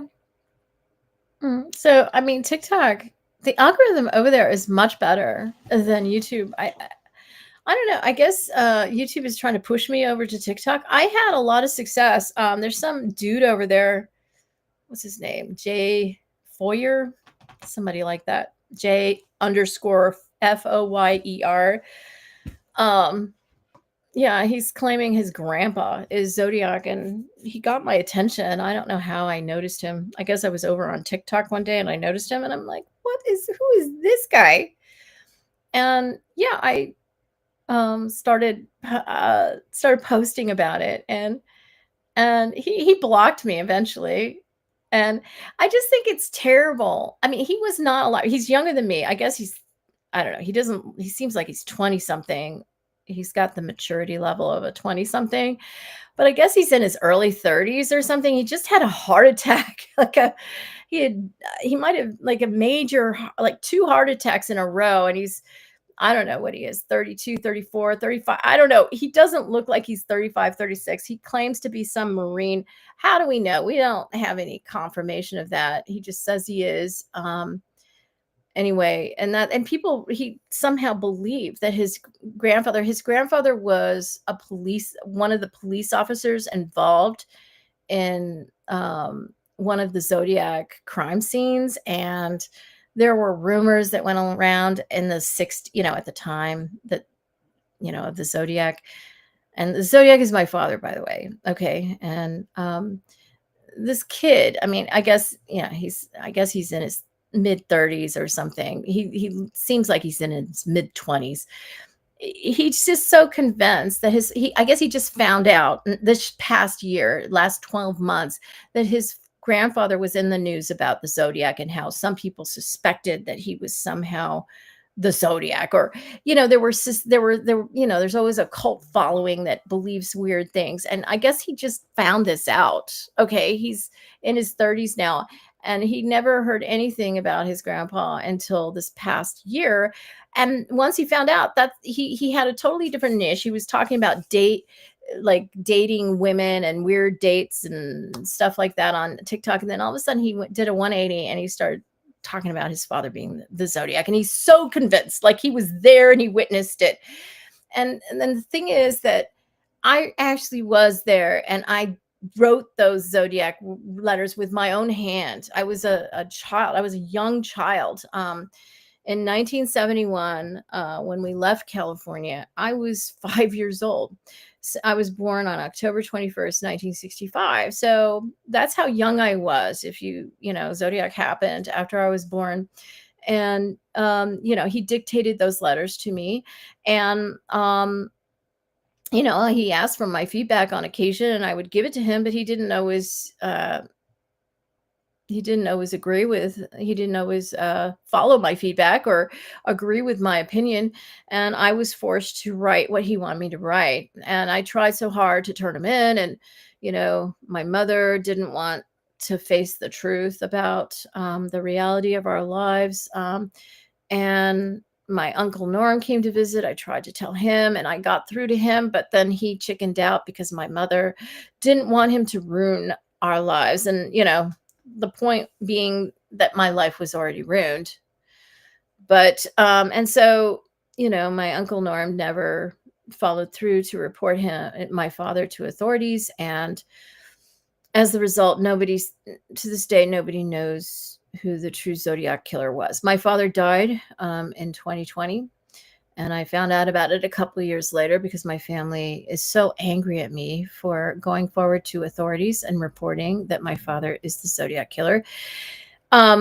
It took me until like the last year or so. I think it was it was not that long after I found out he had died that I remembered that my father signed a contract with the government that as long as he would not be brought to justice and, like get in trouble for being the Zodiac killer, um, like he had the guarantee that he would always be kept, that he wouldn't get caught.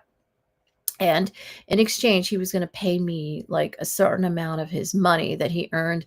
I mean, it was set up since I was a baby, I guess. And I guess it was maybe amended to include that later. Like as a baby, my daddy, I call him my daddy, somebody else other than the father I grew up with, um, enforced this, made sure that there was a contract and that money was paid to me. I mean, not to me, to my account that I still have no access to, a certain percentage of all the money my father made. And that money is mine because of what he did to me. And in exchange, my father got, would never be caught, would never be brought to justice. And he did. He died in silent infamy in 2020. And the FBI has always known who he is. The FBI surrounded me when I was a baby and knew everything that was happening. Daddy, and I call him my daddy. His name is Clint Eastwood. Everyone knows him as Clint Eastwood. He takes on he's in the CIA and all of that. And, Clint Eastwood is just one of his personas.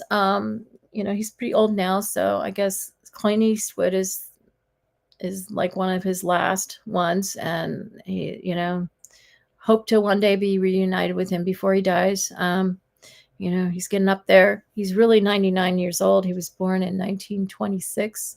He's the twin. He was the older twin of Queen Elizabeth, and that's why he's my daddy. Now it's really complicated because he's really Jose Tota, who died in 1958. But he didn't, I always say he never died. What he did was and I know this is far out, and, but I've told this, story many times, but I'll just say it again since it's, on my mind. He's from Vega. Okay. Vega's another place. It's an actual, it just sounds so silly when I talk about it. I hate talking about this stuff because everybody thinks I'm crazy talking about this stuff. It's not me that's crazy. This is top secret information. The reason they tricked a criminal into mislabeling me a threat to national security when I was a 9-year-old girl home alone in 1975, which made me, which classified me as top secret, is because there was no other way to protect me from my parents and my family. But now my parents are dead. I have a brother who doesn't want to have anything to do with me because he's worried. There's no statute of limitations on murder. And if our father was a Zodiac killer, he involved his children, and he involved my brother. My brother told me about something in Trenton, and he was like in 7th grade or something. And I told the police, and my brother freaked out about that. I guess he was there when that poor prostitute was killed. I mean, I don't know. My brother felt bad. He was telling me she was, it doesn't matter if she's a prostitute. She's a human being. I mean, he told my father that. But he was a child. He was a minor. And I don't think he should protect. I mean, my father's dead at this point. I think that he should be a man and report to the police what happened for the sake of his children, my brother I'm talking about, because that is the true history of our family. And I don't think that, he was a minor. He was in 7th grade. He was, I don't know, 12, 13 years old. Do you think that he would go to jail for that? I mean, he was put in an impossible situation by my father, who was the Zodiac killer. Do you think that he would be going to jail over that at this point in time? I mean, that was a very long time ago. When he was in 7th grade, I was a sophomore in high school. That was like 1981, 1982. And I know he was scared. He told me, I went right into denial. I was in shock when he told me. I'm like, you did what? You know? And I was just in a state of shock, and I just went into denial. That's how I always coped with my trauma. But as soon as I could remember as an adult, well, as soon as I could get to the police department to make a formal report, I told them. And they called my brother. They called my father. They called my father's family, you know, everybody, my Uncle Norm, my parents. And so that's why my family wants nothing to do with me. You know, there's no statutes of limitation on murder. But I don't think you'd go to jail for that unless you're guilty of other things that you would go to jail about, you know, because you're an adult now. I don't know. I just think that the being a man is stepping forward and telling the truth. That's being a man. If you want to be a good father to your son who is still growing up, I don't even know how old he is now. He was born in 2013, right? Right. The last time I spoke to him, well, it wasn't the last time I spoke to him at this point. The time when we stopped speaking for a long time, he was just about to have a son. And that was I last spoke to him in early 2013. I mean, I have since spoken to him since my mother died. Okay. And he did not inform me that my mother died. And he's one of my Facebook followers. And he, you know, claims he didn't know how to get in touch with me. Yeah. Mm-hmm. But Mark, I do not think you will go to jail or prison over something that our father forced you into. And, you know, he wanted to involve you. And that's very typical of somebody like a serial killer, to involve his innocent family members, acquaintances, whatever. They tend to want to set up people and blame them for their crimes. Or I don't think you could be blamed for his crime, though. But you could tell authorities where that woman is buried in Trenton. There's a lot of prostitutes who were killed in the 70s. I guess it was early 80s, right? And perhaps our father killed a lot of them. Maybe that's who was killing them at that time. It's really important to the investigation, to the FBI, that you come forward of your own volition and will and tell the truth. I don't think you'll be held accountable in that way. You were the child. It's important, you know, for your family that you're on the record coming forward and telling the truth, and not throwing Claire under the bus and pretending she's crazy for saying such a thing. You know, that is not a good example for your son. Show him what being a man is. Being a man is owning the truth, owning up to the truth, and saying what needs to be said, reporting what needs to be reported for the sake of history, for the sake of the truth, so that your son knows what your history is, what his history is, and he can create a better history going forward. That's what being a man is. Not hiding behind and throwing Claire under the bus. You know, I've always been the sacrificial lamb of the family. Yeah, the monsters always said, that's, you know, just kind of like Russia is doing with Ukraine.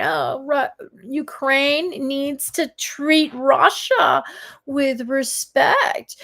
Yeah, Russia needs the security, you know, that Ukraine is not going to join NATO because, you know, Russia needs security agreements in place too. Or, you know, I mean, it's so ridiculous. You know, Ukraine is a nation that was minding its own business, didn't meddle with Russia or anybody. And it was Russia who meddled with Ukraine, who picked on Ukraine. And it's Ukraine that needs security guarantees, not Russia. Ukraine has never invaded Russia, doesn't care to invade Russia. It's, you know, but this is the point Putin is trying to make. This is what my family did to me. Yeah, I'm Ukraine. In my family, Mark, my brother Mark, oh, she's crazy. His children are growing up without an aunt. I've met his eldest, Katie, 2 times. I've met his second child, Lizzie, 1 time. And she probably doesn't even remember me because she was so young. She was like 2 or something. She probably doesn't even remember me. And I have never met his son, who is maybe about 10. Let's see, born in 2013. Oh gosh, he's 12. Reaching puberty. He's never met me. My brother said, "Oh, it's like you're dead in the, like you're dead." Yeah, it is. But I'm not dead, Mark. And your children, you've deprived them of their aunt. You, not me, you.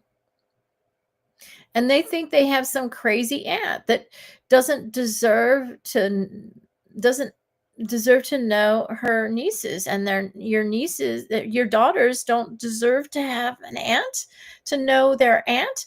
Yeah, you don't want them to know me, because if they knew me, they know I was not crazy. They think you were crazy because you are acting crazy. Yeah, put down the crack pipe, Mark. Put it down. Think, do you have a heart anymore?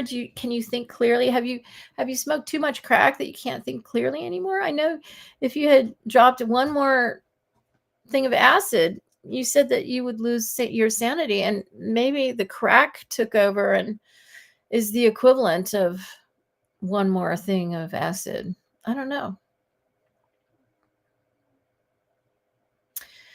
Yeah, it's too bad that you are able to function like, you take after our father, Dennis, who was able to function in daily life. And, but he had this double life, went out and killed people on the side.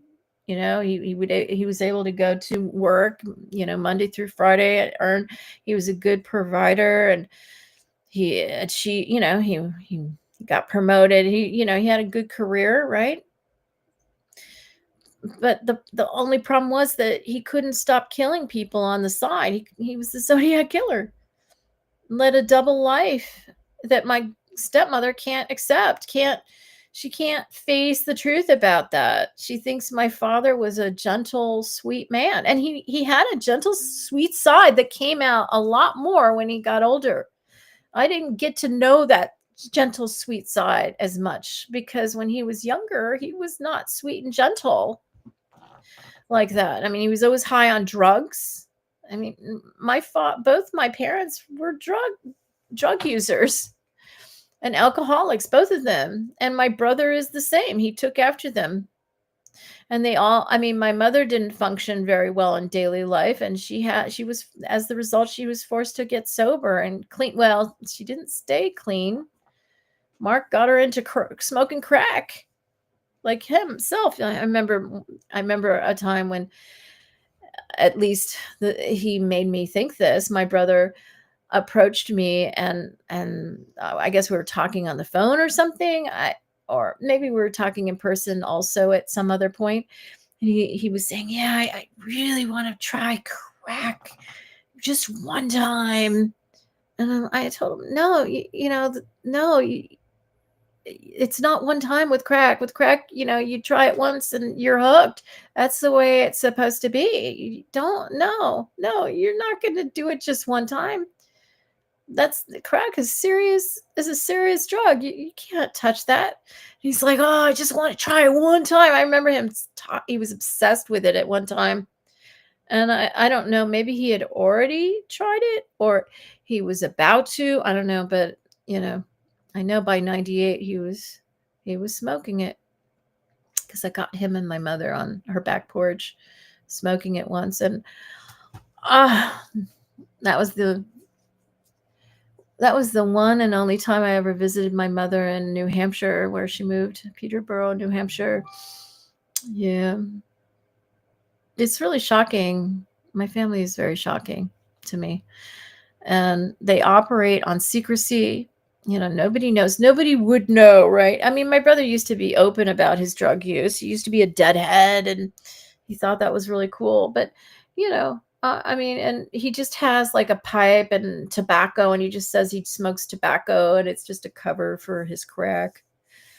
I mean, I don't know how he functions, but he does. My father was the same way. I don't know, maybe they just have different personalities, they have the family friend personality, and then they go into another compartment. That's like I don't know. I see that as like a form of schizophrenia when you can't connect the boxes. I don't know. Having different personalities is not necessarily an issue. You can go into different modes when you have different personalities. It's when you don't know what you're doing in the next box, when it's become so separated that like I think of JFK, the man that my husband so much glorifies.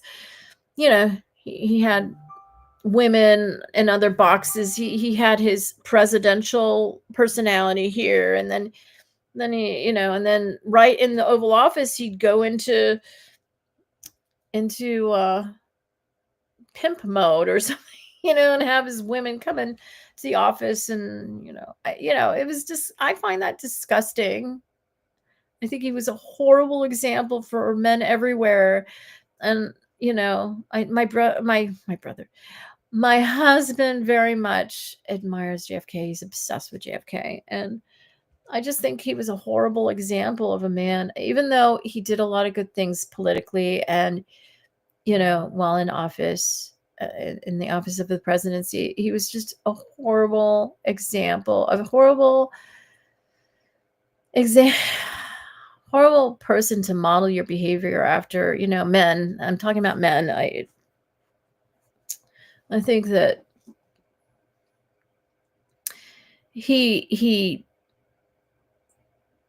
I think too many men glorified him and tried to emulate him and in their private life, with women, and it's just really sad. And I know he was abused, and I know that's what happens to men who are abused. They have issues with intimacy, and this is how they cope. They want to control women, and they get into the abusive sexual thing, working out their feelings towards women.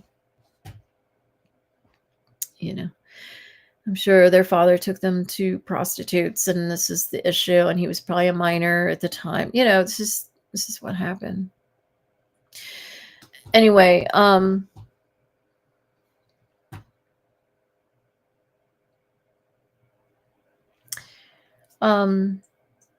urge my brother to go forward to the FBI. I don't know. I don't know if the police is the right entity. I think it's the FBI. I guess there are FBIs in New Jersey, FBI offices, and you need to do your part. Because when all this comes out, your son is going to be looking at you, asking why you didn't, report what your father did to you and what happened in our family. He's going to be looking at you saying, Dad, why did you keep that a secret? Why did you throw Claire under the bus when she tried to report it? And, all this is going to be exposed, Mark. And you're going to look really bad to your son, Jan. You're going to look really bad. And I urge you, for the sake of your son, your girls are already grown. They're women who think for themselves. But your son, he's still very vulnerable. He's still under development. He needs you to provide him with a good example of a man's behavior. Otherwise, you're going to see it come out in him too. Dad was a terrible example. And look at what happened to you. Don't let that happen to your son. I urge you. it'll be, it'll be really sad to watch if you do. Okay, I guess I was meant to convey that message today because it seems like Putin is really pushing that. He's really pushing, like, it's blaming Ukraine for everything. Obviously, Russia is guilty of, oh, Ukraine needs to, it's not only Ukraine who needs security guarantees, it's also Russia. What do you mean? Nobody invaded Russia. Russia decided to invade Ukraine. And Crimea doesn't consider itself Russian.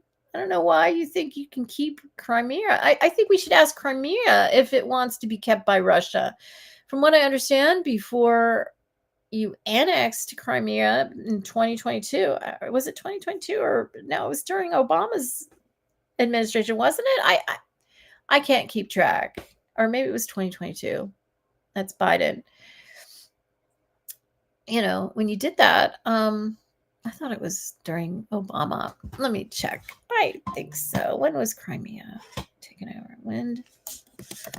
When did Russia invade Crimea?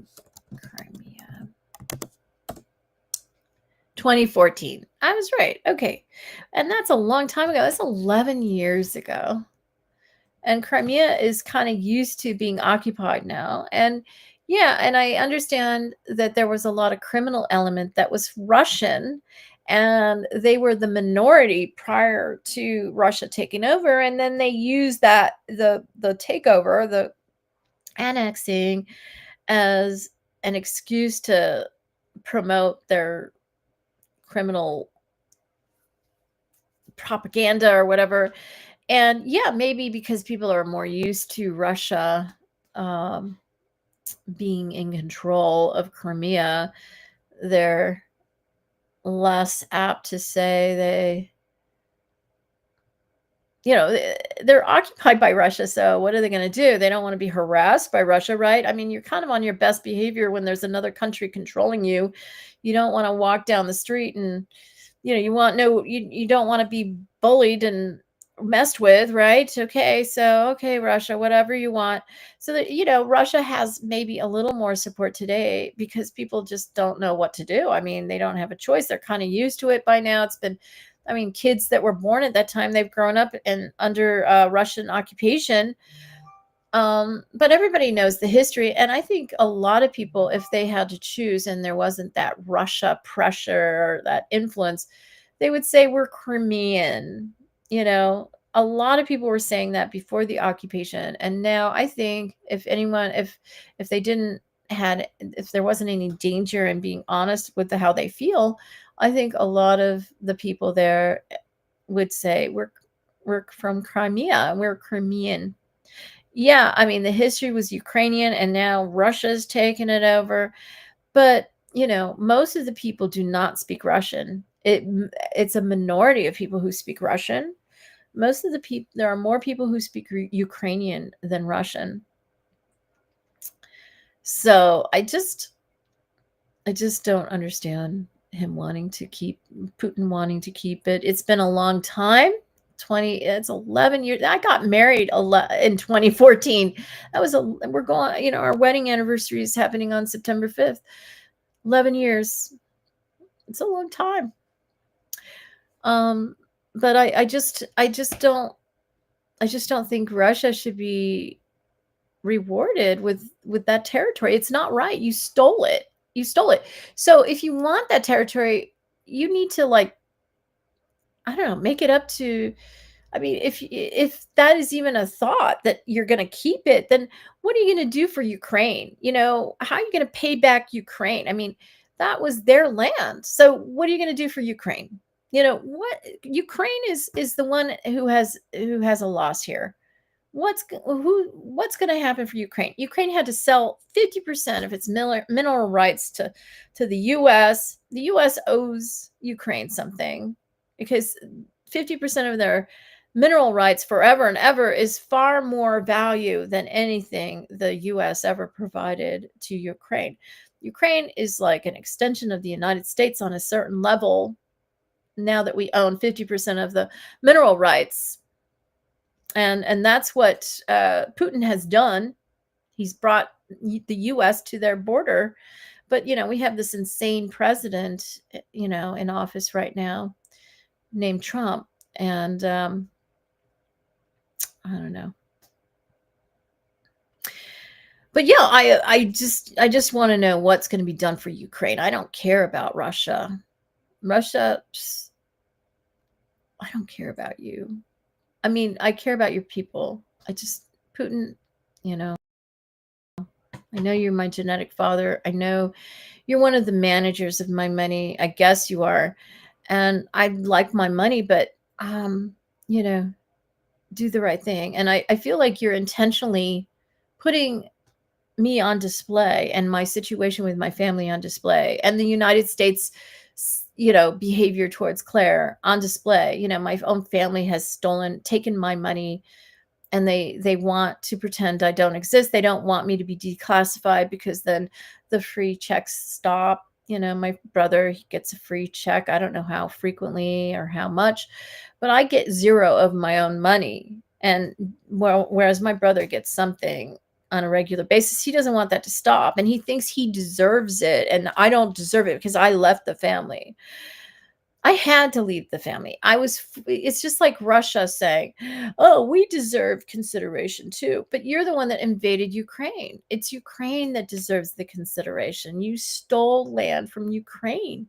You've murdered innocent Ukrainian citizens and civilians. And it was you that did this, not Ukraine. Ukraine has only been defending itself, and that's it. Minding its own business, and then when attacked, defending its people and its land as much as they can. And it's not right to say that, like in my family, my brother blames me because I left the family. He stayed, and so I don't deserve anything, and he deserves everything. No, I had no choice. I had to leave. It was either my life. If I stayed, I would not be alive today. There's no way I could have survived. I would have had to give up my self-identity. I don't know what would have happened to me. I had to leave. I didn't leave my money. I left my family behind, and it's my family who left me. They left me first, or I wouldn't, that's why I had to leave. Do you understand? Does that make any sense? My family so horribly violated, and won't allow me to be who I am and speak my truth. So if I can't be who I am, who I truly am, and speak the truth, then I have to leave, because my family and I can't coexist. I can't pretend that nothing happened. I can't tell their lies about I am not, I'm not somebody they can just walk all over and pretend nothing happened and that it's all my fault. They can't. It is not my fault. It never was. It's their fault. They're the ones at fault. And I just had to leave and get away from the monsters to have a life and to heal and be talking to you right now. So, and that's the point I think Putin is trying to make, demonstrating he's playing the role of my family. He's playing, which an extension is the role of the United States in relation to my money.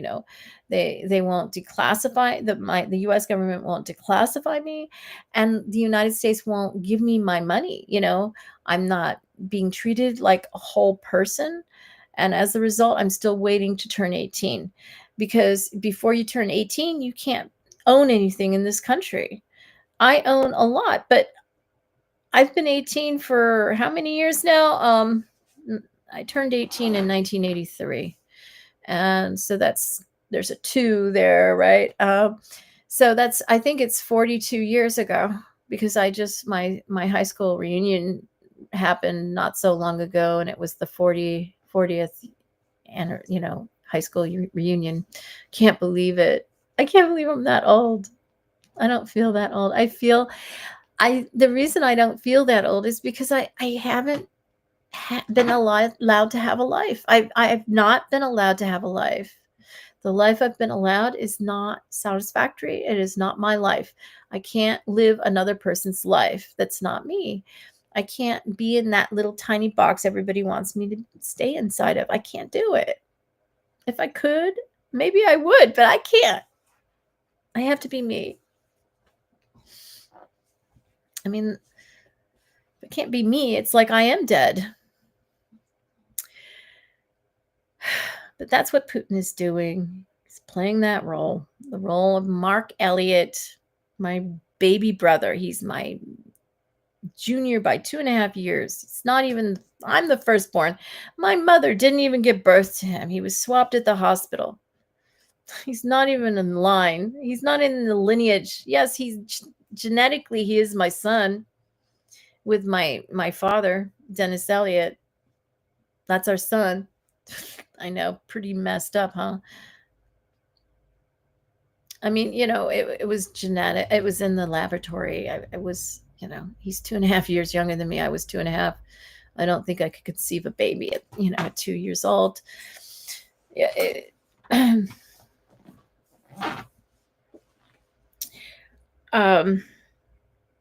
Okay, well, let me just see if there's anything else. Let's just see what's going on.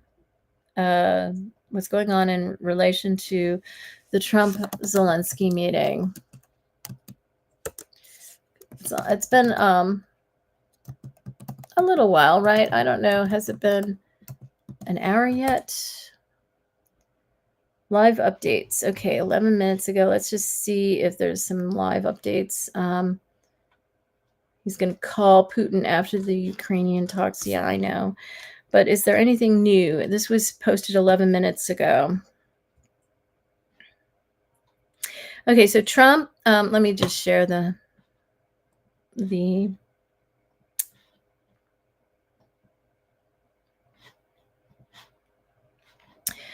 all right, so it says Trump to take photo with European leaders ahead of multilateral. Okay, this is 11 minutes ago. Trump is poised to soon take a photo with the European leaders, according to the White House schedule, which this morning said it would take place around 2:30 p.m. Eastern. So it's 2:52 p.m. right now.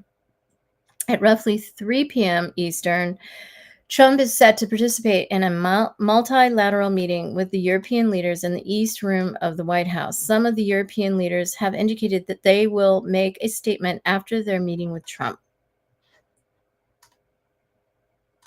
Yep, he wants everything. I don't blame him.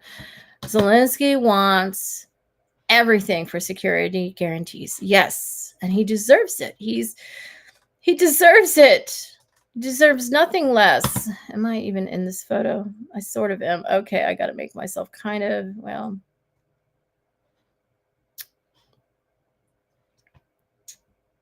So you can't really read it that way.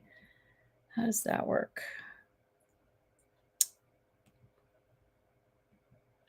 Do it like that, I guess.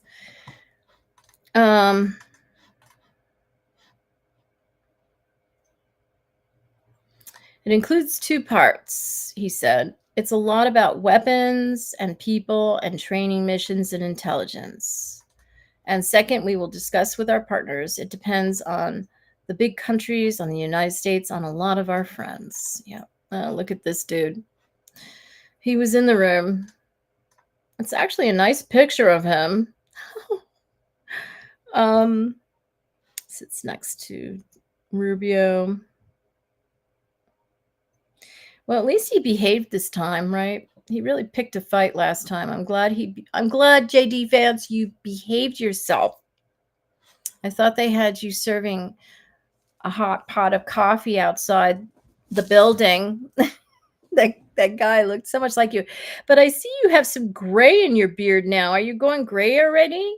Has the vice presidency made you go gray? I don't remember you being gray. Maybe you dyed your hair before. I don't know. The other guy wasn't gray, so yeah, obviously was not you. I'm just trying to see. I don't want to go over all of this, but this is what I wanted to know. The latest development, since we were looking at everything. No, I don't want to do that. Let me stop sharing.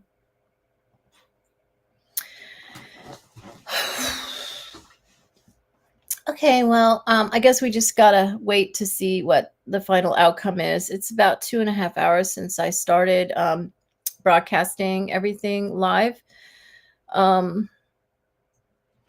don't think anyone's on right now. A couple people came on briefly, but nobody.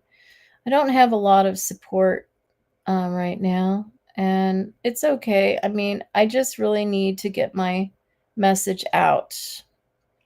There's no comments, of course. I really don't know how I'm going to get. Well, the thing is, though, everything I do is broadcasted elsewhere. I just don't get credit for it here on YouTube. And I don't know, maybe if a company is from China, like TikTok, maybe they're not held to the same restrictions as YouTube is. This is part of how I'm kept top secret. YouTube doesn't broadcast my stuff. I do not think that I'm boring. Do you? I mean, be honest. I mean, tell me in the comments, the people who read or watch the replays. I want your honest feedback. I mean, are my videos horrible? Am I so boring that you don't care to watch?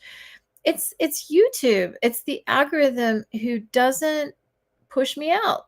I mean, and the way I title my live streams, nobody's going to click on it, live from New York, it's Queen Claire Elizabeth. I'm not like and it's my declassification marathon. People don't know what that is. I understand that. But at the same time, I mean, the algorithm could push me out. I mean, I guess it doesn't know who would want to watch that, right? I guess. I don't know. I just think that if more people had the option, a couple might click, but the YouTube doesn't put me the algorithm on YouTube doesn't give them that option because they don't know about me. Now, there was one person from Facebook who saw me a little bit ago, and they clicked off when I started talking back to Trump and telling, disagreeing with Trump. It was probably some Trumper who clicked on the word Trump and found out I was not a Trumper and clicked away. Yeah, it's true. I don't fit into little tidy categories, and the algorithm, I confuse the algorithm.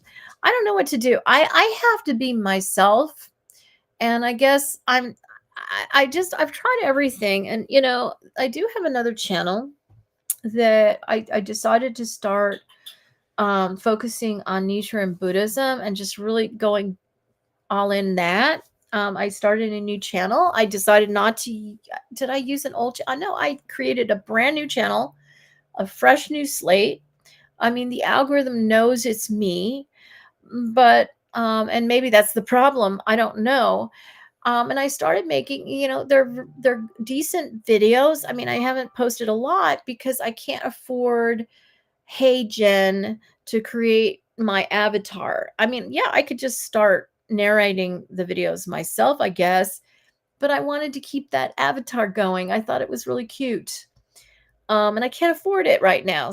And the algorithm was upset with me when I started posting President Ikeda's daily guidance. I have 3 guidance books, they're daily, when I say daily guidance, just daily inspirational quotes from SGI President Ikeda. I have 3 of books, and I just thought, well, they're published by Sokogakai. I own the Sokogakai. Let me just publish these quotes every day. They're really profound. And I created the same video for them. I just changed the text.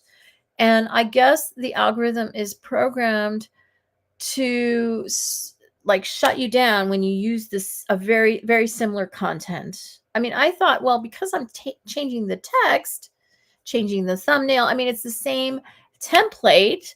I'm changing the text, though. It's a different video with different quotes, but no. Immediately, I don't know, I was shadow banned or something. They just stopped promoting my stuff. And so I just put my videos on private, and I was going to publish it next year, and I was scheduling it for next year, and I'm like, no, I'll just put it on private, forget it. And then they complain, oh, keep publishing, no, because when I publish, I mean, first of all, I need to afford Hey Jen so I can do more stuff with my avatar, my talking avatar. And then I also I mean, people were liking my chanting video, my Daimoku video. I used my real voice for that because I couldn't get the avatar voice to chant properly. I mean, I got her to chant slowly, but I can't get her to chant properly. So I have to do it. I don't like to chant because it's not good for me. It's good for everybody else. It's just not good for me. But I have to do what I have to do. And I know the universe understands my intention behind doing that. It's for teaching purposes. And people were liking my chanting video, where they can chant an hour of Daimoku to the SGI Gohansan. But and the algorithm was pushing it out to some extent, and then it just stopped when I posted those guidance videos. That it just shut everything down on my channel. And it's like, what? I mean, I just can't believe how hard YouTube makes it. I'm creating unique videos that I think are interesting, and I have more to make. I've already created a script for another one, and I can create other scripts. But no, it shuts me down. And then I guess people have to search for whatever topic I'm making a video about, and that's how people discover me, right? And it's just 1-2 people a day or something. Not many people. I mean, yeah, if I I can model, successful videos and topics and things. Yes, I mean, I can do that. And if I keep creating content, it can start creating momentum. And I was creating momentum on that channel, but the YouTube algorithm always stops. It pushes my videos out, and then it just cuts it off every time. I mean, it doesn't do that for the big creators, because I mean, I just think when somebody's a new YouTuber, and you don't push it out, and give them a real, really push out their content, you don't know if they're going to be successful. You see that they are successful to some extent. You push it out a little, and I get a little bit of a little audience, and then you pull back. Why don't you keep pushing it out? If you want people, so what if I don't know. I don't think I know my thumbnails are good. I know my content is good. I mean, decent. I mean, all of it is decent to good. And I see people who have far less decent stuff get more views on YouTube. And I don't know. I guess I'm a confusion for the algorithm. And we just got to change that word to audience. The audience is confused by me. Yeah, maybe there is a confusion with the audience. It's true, but it's the algorithm. The algorithm is so rigid. Like, it's so rigid in its criteria for pushing you out. It's just too rigid. And you can't, as a new person, I can't break through on this platform. And this is why I stop again and again over the years. That's why YouTube, nobody knows, I've never been successful on YouTube because I get discouraged and I just stop. And look, here I am. I'm not stopping this time, right? I'm doing a live stream every day, and it doesn't push me out. I have 0 people in my audience right now because the YouTube algorithm is not pushing it out. Now, when I did a live stream of Koberger's sentencing hearing, I got 90 views. That's not a lot for most people, but for me, it was okay. It was pushing me out at that time. But for some reason, the algorithm has decided not to push me out anymore, and I get 0 views anymore. And if somebody finds me in search, okay, they find me and they watch me, but that's 1 or 2 people. That's the situation with my channel, my YouTube channel. And it's like not worth all the work, but I know it is, because one day I'm just going to go viral. I know I am, and I'll have all this content on here, and I'll be so happy I created this content, but it's doing nothing right now. And I'll be a very good case study for all the YouTube people who, for me, I'm going to be like telling people, I hope people will be learning from my experience that I present on my own channel, on a new channel I create for YouTube tips and stuff like that. But yeah, it's really frustrating looking at zero people watching me right now. I'm just talking to myself. And I go to my channel, like, let's go to my channel right now. Let's just do it. Okay. Let me just, I'll share the screen in a minute. YouTube.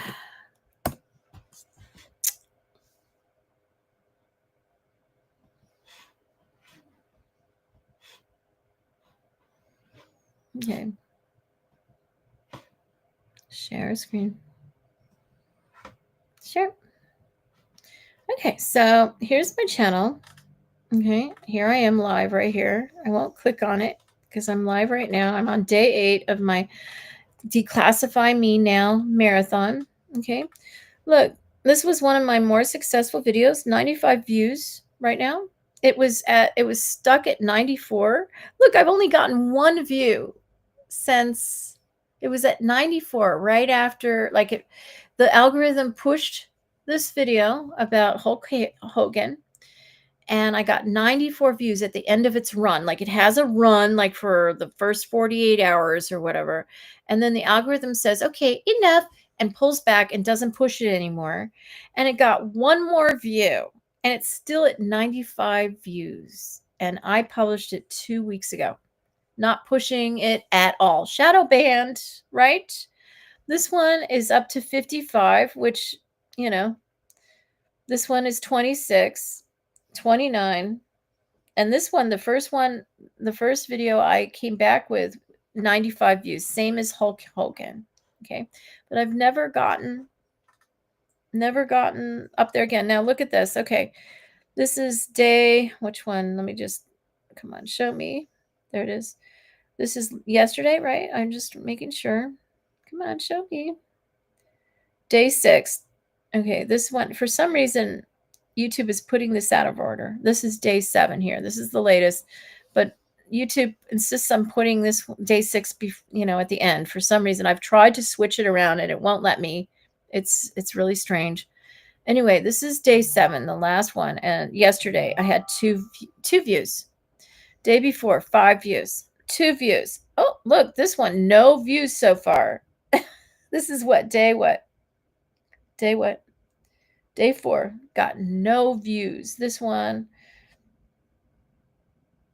day 3, got 7 views. And, at the beginning, I was trying to watch my own live stream to kind of trigger. I'm trying to trigger the algorithm, right? I probably watched this one a couple times, and that's why it has as many as 7 views. Okay. Did not watch these at all. 2 views, 5 views. I mean, it's sad. And they're not bad. And, I got more. Look at this one. What the hell? What happened? These are shorts.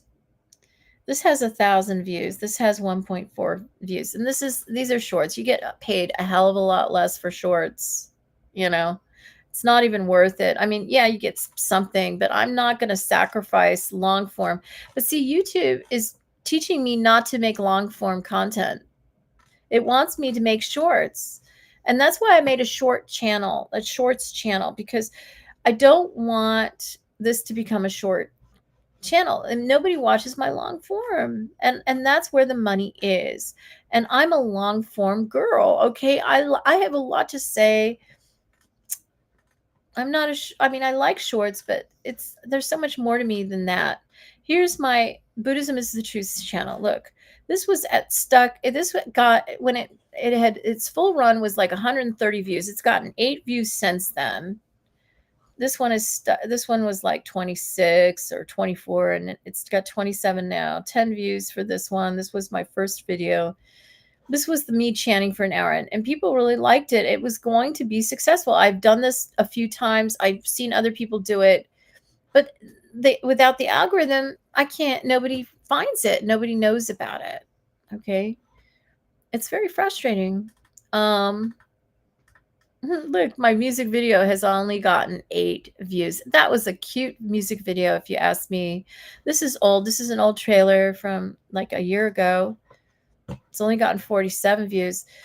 That's on My Film Family. That's a new channel, you know, relatively new. This is The Truth Heals. You know, again, look at how low this is. These are shorts too. This is very low for shorts. 10 views, 14 views, 12 views, 116 views, 3 views. Pathetic. Did a little better on Dragon King's daughter because, well, it actually was the Zodiac Killer's daughter. I changed the name. Did better because I was doing it at a time when, you know, it was timely, you know. I was really getting into doing shorts. It was really fun. I really love and video. I really love it. But, you know, this is very low for shorts, honestly. But look, 1.7K there. You know, I know I could be really successful with shorts, but I don't get paid as much for shorts. Over here on my the House of Windsor channel, I got 2,000 views for what Prince Harry left out of his book Spare. That was my book review. Good thumbnail. Okay. Thank you, algorithm. But, you know, it's just every so often, very rarely, you know, it's just not there for me. I don't know why. This was a really good video. Got 210 views. At the time, it was a lot more than usual, but, you know, come on. This is the first YouTube video I ever posted. Leonardo DiCaprio, will you marry me? And I put not, you know, once I got married to Dean, right? I posted this in 2007. And I was in my weekly hotel room. You know, I was paying weekly. I didn't have like a permanent apartment, but I lived there for almost a year in a weekly. And that was in my room where I was living. And I just posted this brief thing. I had a new phone that had the capability of making videos, and it, you know, 16-second. It was before they had shorts. And look, I mean, I had media attention back in the old days, and I have 9.7K on there, but that's over many years. I mean, 2007 was, what is that, 13 years? Wait, 10, 18 years ago. Is that right? Yeah, it says 18 years, doesn't it? Yeah. Boy, that's like a child growing into an adult. That's a long time ago. Anyway, I just don't understand. Look at my subscriber counts. 140 is the best I've done, right? It was really hard to get those. And I had a lot of media attention and everything for moments in time, you know. 2016, I got some media attention. And of course, 2009, I really didn't have it together in 2009 to get any views from that. Maybe they discovered this video at that time, possibly. And that's on a different channel, which I now call the House of Windsor. This is my original YouTube channel. But 140, you know, I started in 2016. I really decided I wanted to go all in YouTube, and I've only achieved 140 subscribers after all these years. Now, of course, I haven't been consistent, but I'm trying to be consistent now. Okay. I mean, I'm not trying. What I'm doing is I need to be declassified. I believe that's the core of all my problems. And then I wouldn't have any problem getting monetized and having an audience, right? Once I get declassified, I'll have an audience, but they don't want me to have an audience. They want to keep me top secret.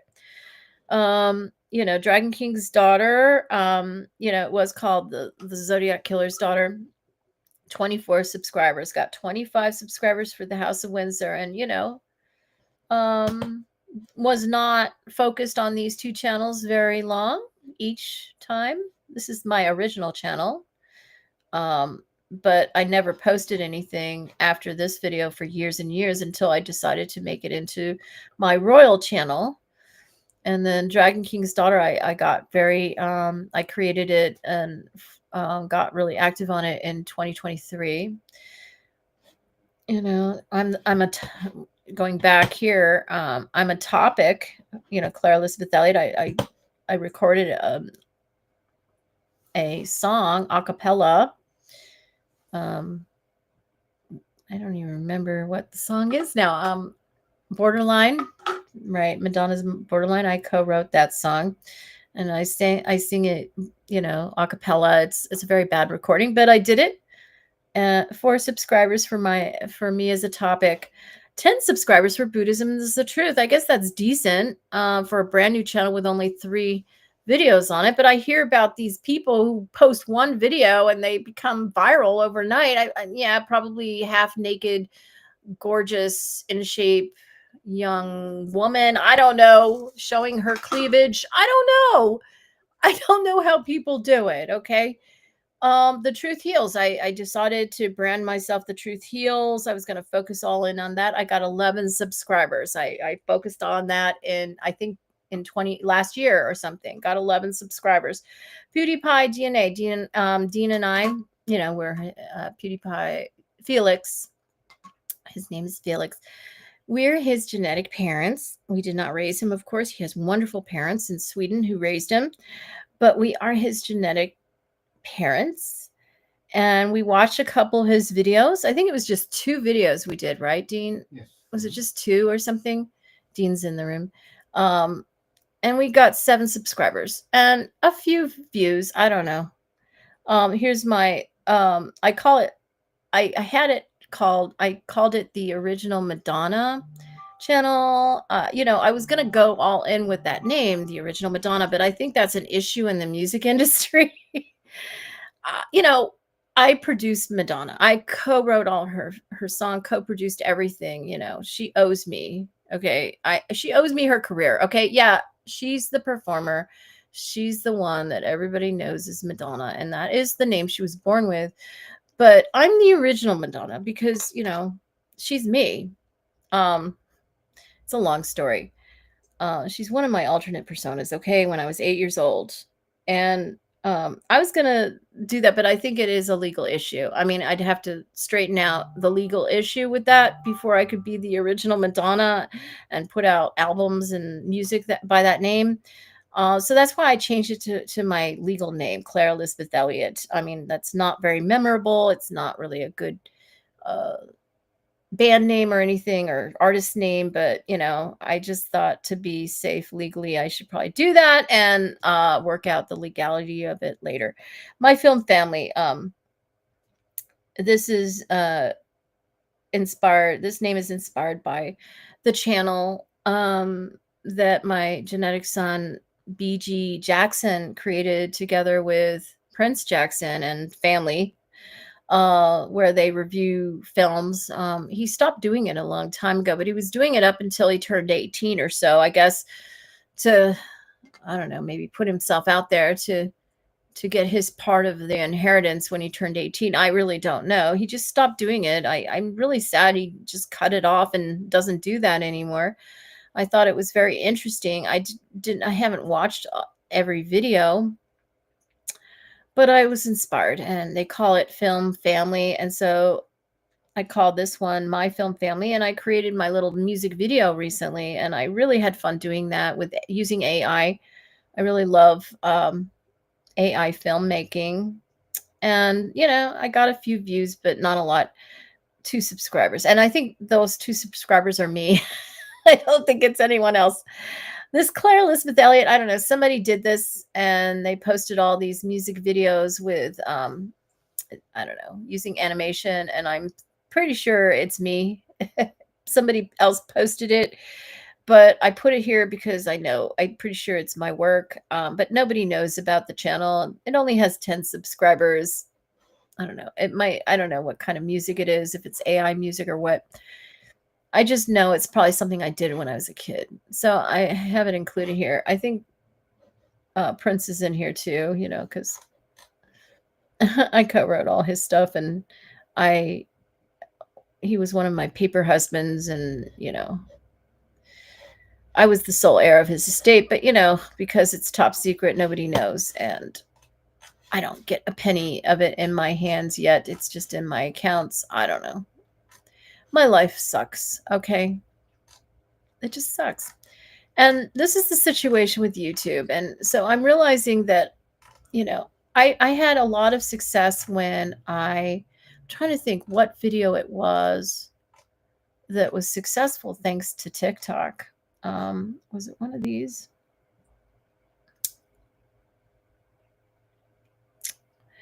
I don't know. This is one I did with Gabby Petito after she died. She helped me do this one, and I'm going to do a follow-up on this one. It's going to be very interesting. I'm just going to be giving you the heads up right now. I've been meaning to follow up on this one.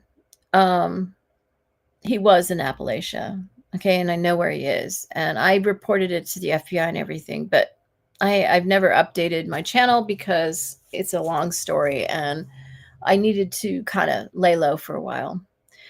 But where is that video? There was a video I posted somewhere. I guess it was the Truth Heals channel. Let's see.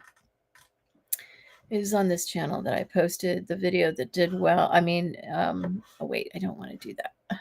No. Sorry to take so much time doing this. I'm just trying. Where is this? Okay, play. Where is all? I don't see it. I just have, okay, here it is. Change of venue. There was something that got more views because it was on TikTok, and I don't know where it is. I thought it was maybe, see all these interesting videos. It looks like I have some, see, here's 96 views. See, it's a short though. See, the shorts always do better. It's a different algorithm. But, these are nothing. These are nothing for shorts. Shorts are supposed to get millions of views, to be successful. Okay, it wasn't on Claire Speaks Life. Just trying to see where it was. My Film Family, The Truth Heals. I thought it was on that. Maybe it was The House. No, it wasn't. I'm not sure. There was some video that did better because I was on TikTok, and I thought it was at The Truth Heals, but I don't see any full-length videos. I don't see the video that I posted there that was on TikTok because I posted it, reposted it on, I thought it was this one. Maybe it was.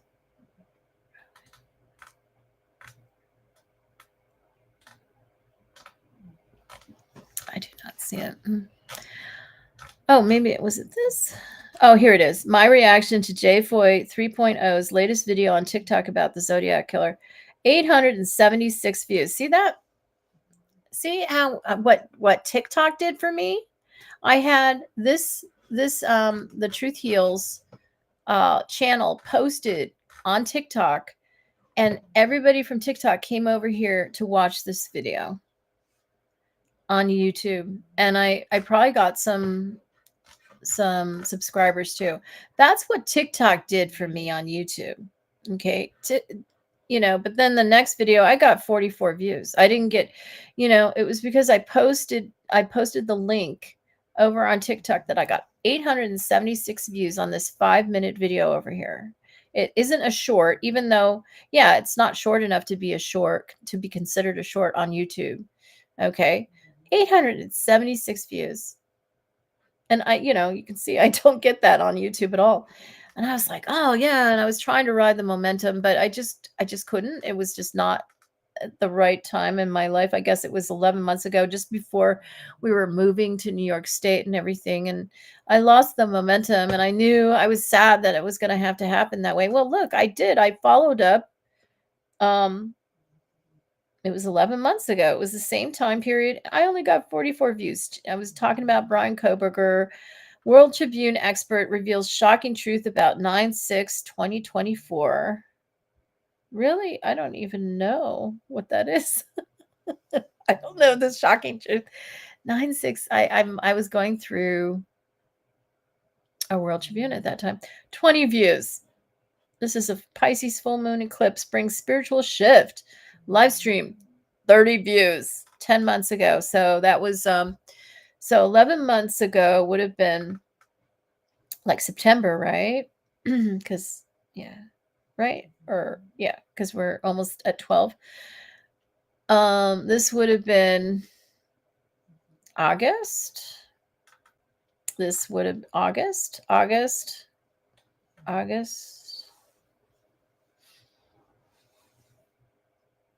No, August would be 12 months. So it would have been like June.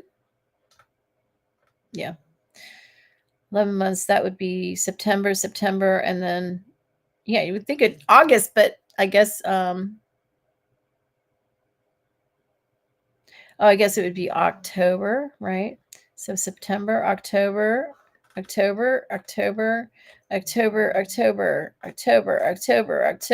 a lot in October. I was going all out, and here's November or so, getting into November here. And then, we were moving, so I couldn't do much more. And I did post something on the 1st of January, just before we left. We left on the 4th, and you didn't even make a thumbnail for it. I did it on Claire Speaks Live. Anyway, this is what YouTube did for me, and I'm thinking I need to do it again. I mean, I can't deal with this YouTube algorithm, and I don't consider myself to be a newbie on YouTube. I don't. I mean, it's been 2016 was 9 years ago. Yeah. And I've taken courses. I've been posting, and let's see how many videos have I posted, let me see my channel. Right now I have 91 videos. Now a lot, shorts are reposting their parts. Shorts I post typically, and I'm separating them now on a different channel because I don't get as many views for my long form videos when I post shorts, and I'm trying to avoid that. Okay. If you're established, it doesn't matter anymore. But when you're not established like I am, I mean, even though I've been around a little while, it makes a difference to, not put the shorts on the same channel. I had never posted shorts on Claire Speaks Live, and I think I screwed up my channel by posting shorts on there. And I screwed up my channel. I don't know, maybe I'm screwing it up by going live every day. I don't know. I mean, it's supposed to help me, isn't it? I mean, I don't know. I just don't know what to do. Maybe I'm shadow banned. I'm shadow banned. And see, I have 0 audience right now. I guess I'm shadow banned. And how is a person supposed to take off on a platform? I mean, I don't do anything wrong. I create unique content. Yes, it's a little goofy and hard for people to maybe, I'm maybe too unique. It's true. I'm probably too unusual and unique. And this is my problem. People have trouble relating to me, but I am very controversial. I am very interesting.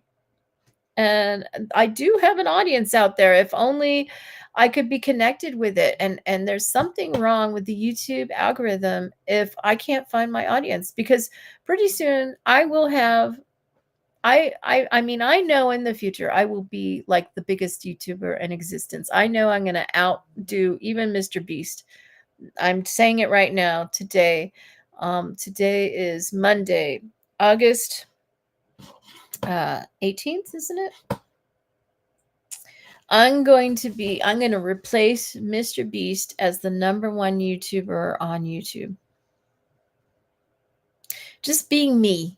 Okay. I'm not all polished, and I don't have all these gimmicks like, let me give away money to the poor. Yeah. Give it away to me. How about to your lowly YouTubers, that don't get any views? Maybe Mr. Beast should try giving money to us, and funding our work and our funding all our content, giving us some of the ad revenue, since YouTube won't. It used to be you could monetize back in the old days. I remember the days when you could monetize your content, whether or not you had any subscribers or any views.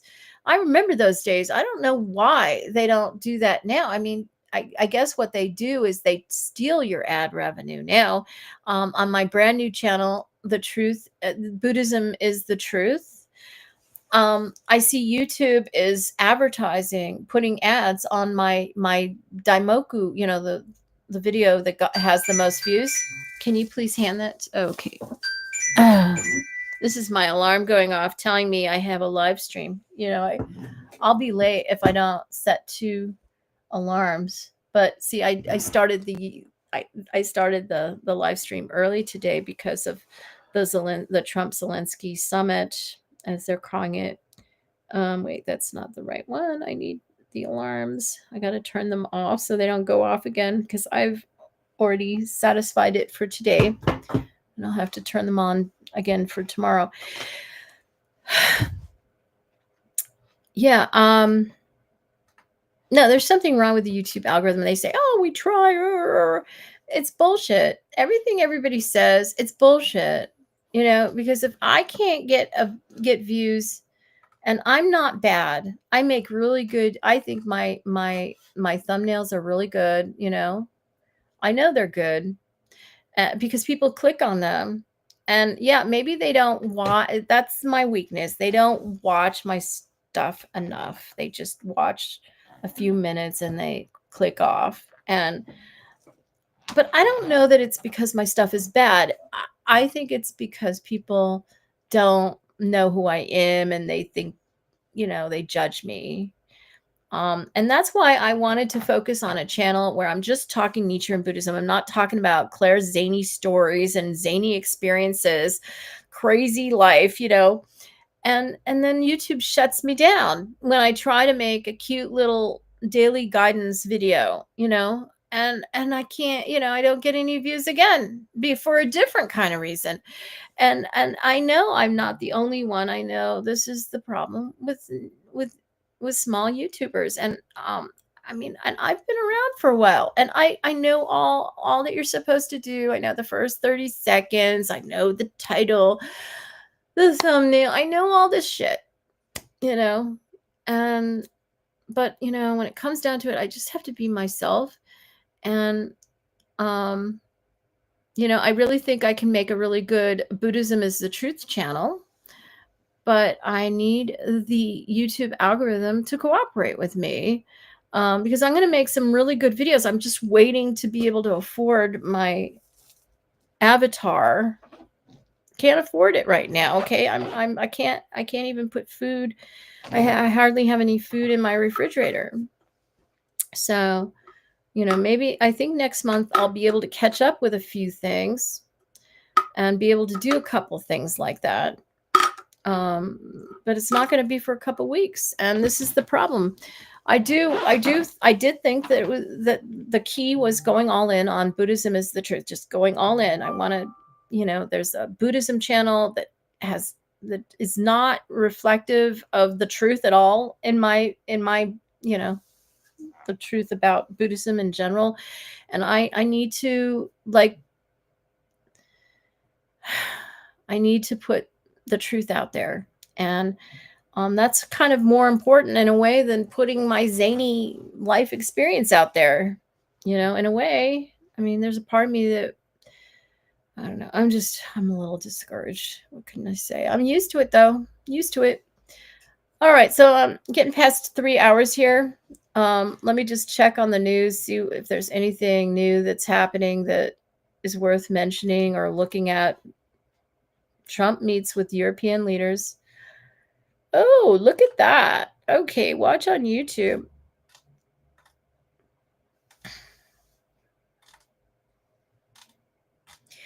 Let me just share this with you.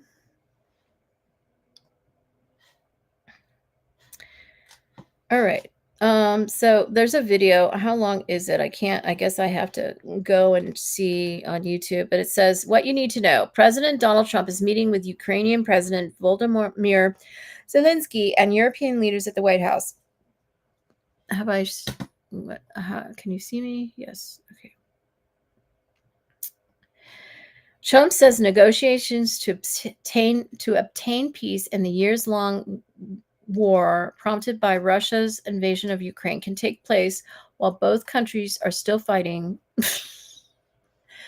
dropping his earlier calls for a ceasefire. That is ridiculous. How can you negotiate when both countries are still fighting? What the hell is that? That is ridiculous.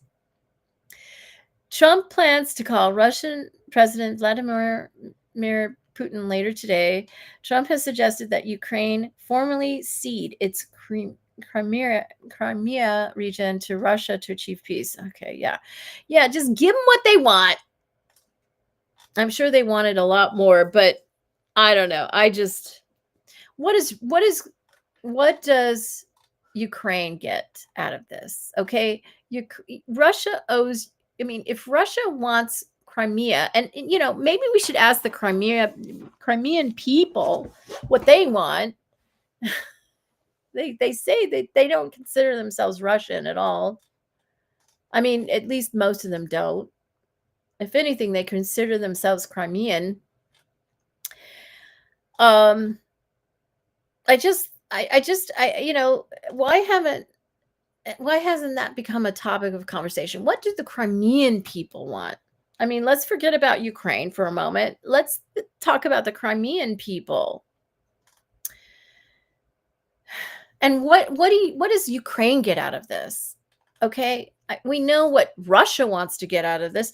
What does Russia need to give Ukraine? I mean, that should be what we're talking about here. Other than peace, okay, we won't attack you anymore. That's what he says. Is that what he wants to do for Ukraine? He wants to stop attacking Ukraine. That's the exchange. I mean, that seems ridiculous to me.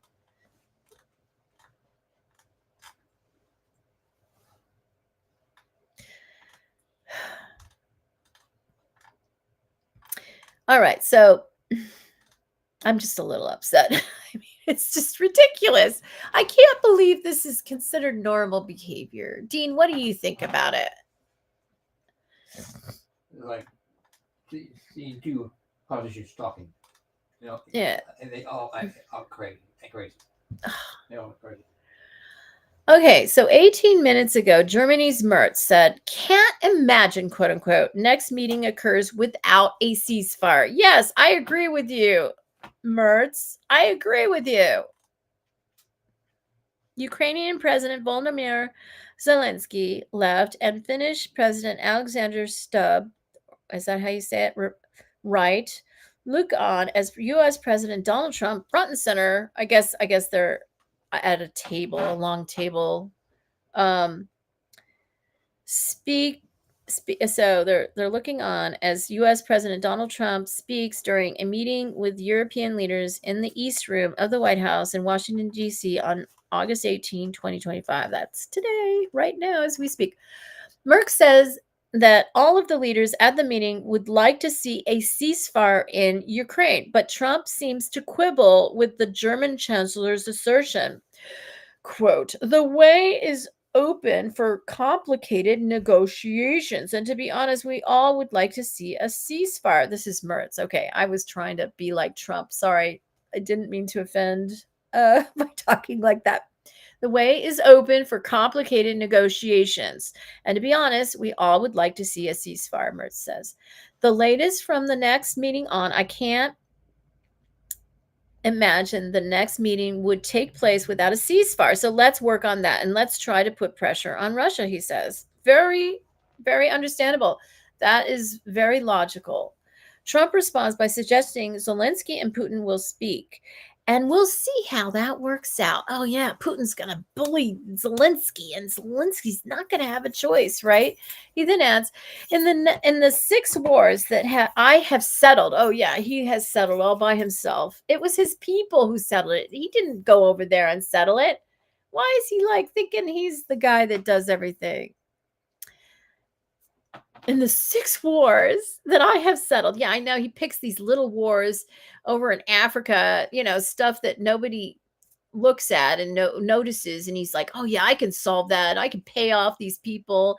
And then they'll settle the war and then worship me. And I'll be on line for the Nobel Peace Prize. I mean, this is all that Trump is into. He wants the Nobel Peace Prize. He says, in the 6 wars that I have settled, I haven't had a ceasefire. So if we can do the ceasefire, great. And if we don't do a ceasefire, because many other points were given to us, great points. I don't know what he's talking about.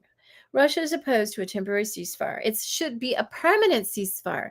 And Trump took the same view after his recent summit with Putin in Alaska, even though he talked about, oh, if I don't get a ceasefire from Russia, yeah, there's going to be serious consequences. And I don't need to go into the details. Just know I'm not going to tell you there are serious consequences. And now he's like tuning a different horn, puppet.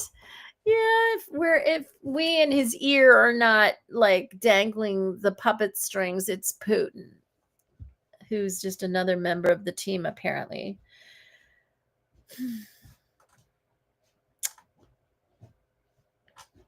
Okay, and this is 28. This is part of it. Okay, 28. Trump touts a significant step that Russia accepted Ukraine security guarantees. So, yeah, so they're all meeting here. Trump says that in a very significant step, Putin agreed that Russia would accept security guarantees for Ukraine. Trump also says that the security guarantees will be a topic of discussion at the multilateral. I'm optimistic that collectively we can reach an agreement that would deter any future aggression against Ukraine. Okay, good. Zelensky also says that they will speak more about security guarantees. And then 34 minutes ago, Trump says parties need to discuss the possible exchanges of territory. There shouldn't be any exchanges. There shouldn't be any. Trump said, we also need to discuss the possible exchanges of territory, taking into consideration the current line of contact between Ukraine and Russia. Trump has suggested in the past that Ukraine would have to formally cede territory to Russia, including the Crimea region. No, you got to be tough on this, okay? We can't, not including, really, Crimea should not even be on the table at all. We'll see what happens, but you got to be firm. I mean, this is crazy. Just let him take what he wants. Yeah, and then who else is he going to invade? We better put Ukraine in NATO. I mean, I hope there are security. I mean, they're saying they're going to have security guarantees. Okay, I mean, it's going to be NATO-like. We won't make it official, but unofficially, Ukraine will be NATO, right? Trump's multilateral with European leaders begins ahead of schedule. It's been underway. It's 41 minutes ago. It was underway, a few minutes ahead of schedule. Trump, who opens by saying that we've had a very successful day thus far, began the meeting introducing the European leaders. Good. I'm glad it's successful so far. We're really honored that you guys came over, Trump says. Good. And they took a photo. Okay, let's see what this photo looks like. Can I enlarge it?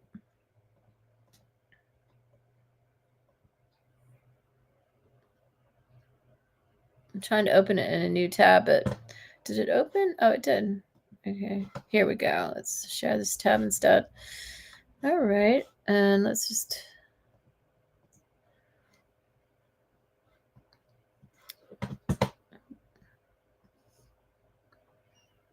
Well, at first glance, I thought that was Hillary Clinton right there. This is the Britain guy.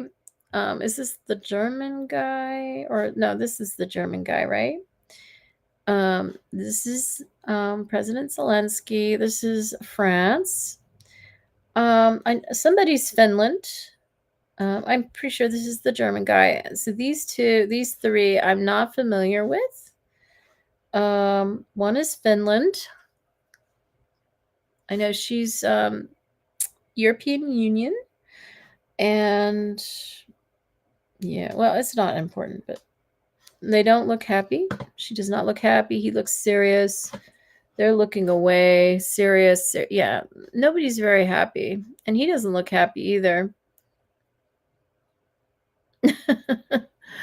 Okay, what is he? He's trying to look all fierce, isn't he? He always tries to look fierce, and look, he's looking in the distance, away in the distance. He's tilting his head like, we're trying here. And they're just really, everybody's just not happy. I don't care what Trump thinks. They're looking at him. See, this is all orchestrated, okay? This is very intentional. Both Germany and I don't know what country he represents. They're looking, I guess they're looking at Trump. Macron is looking out into the distance. Serious. She's looking in the camera, not happy. Zelensky tilting his head towards Trump, kind of like letting everyone know, I'm doing what I can. Doing what I can. He's looking in the mirror, in the camera, very serious. So is Britain. Like, we're doing what we can. This is not good. And she's looking in the camera, not happy either. It's not. I know Trump's trying to make it all chummy. It's not. It's very serious.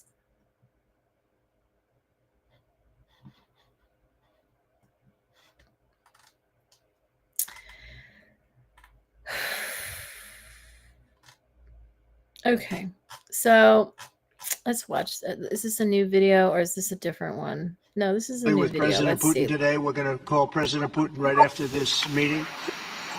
I'm sure we're going to have a solid meeting, good meeting, maybe a great meeting. I want to see it bigger.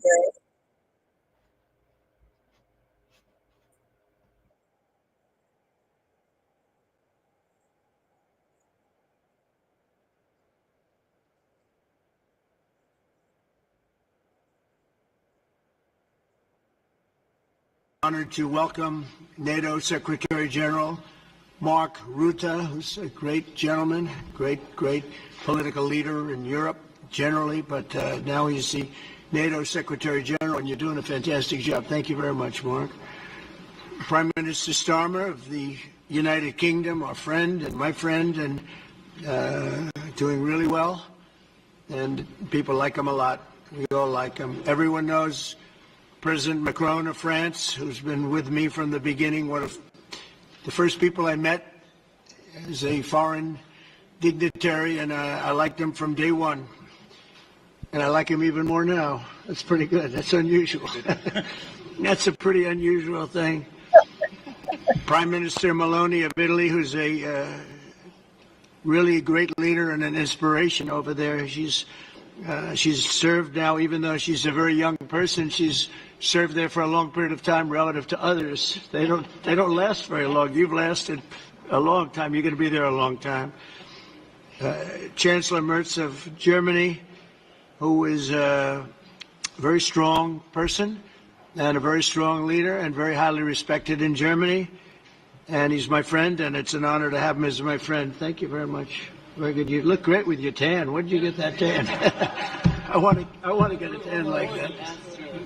President Stubb of Finland, and he's somebody that, where are we here?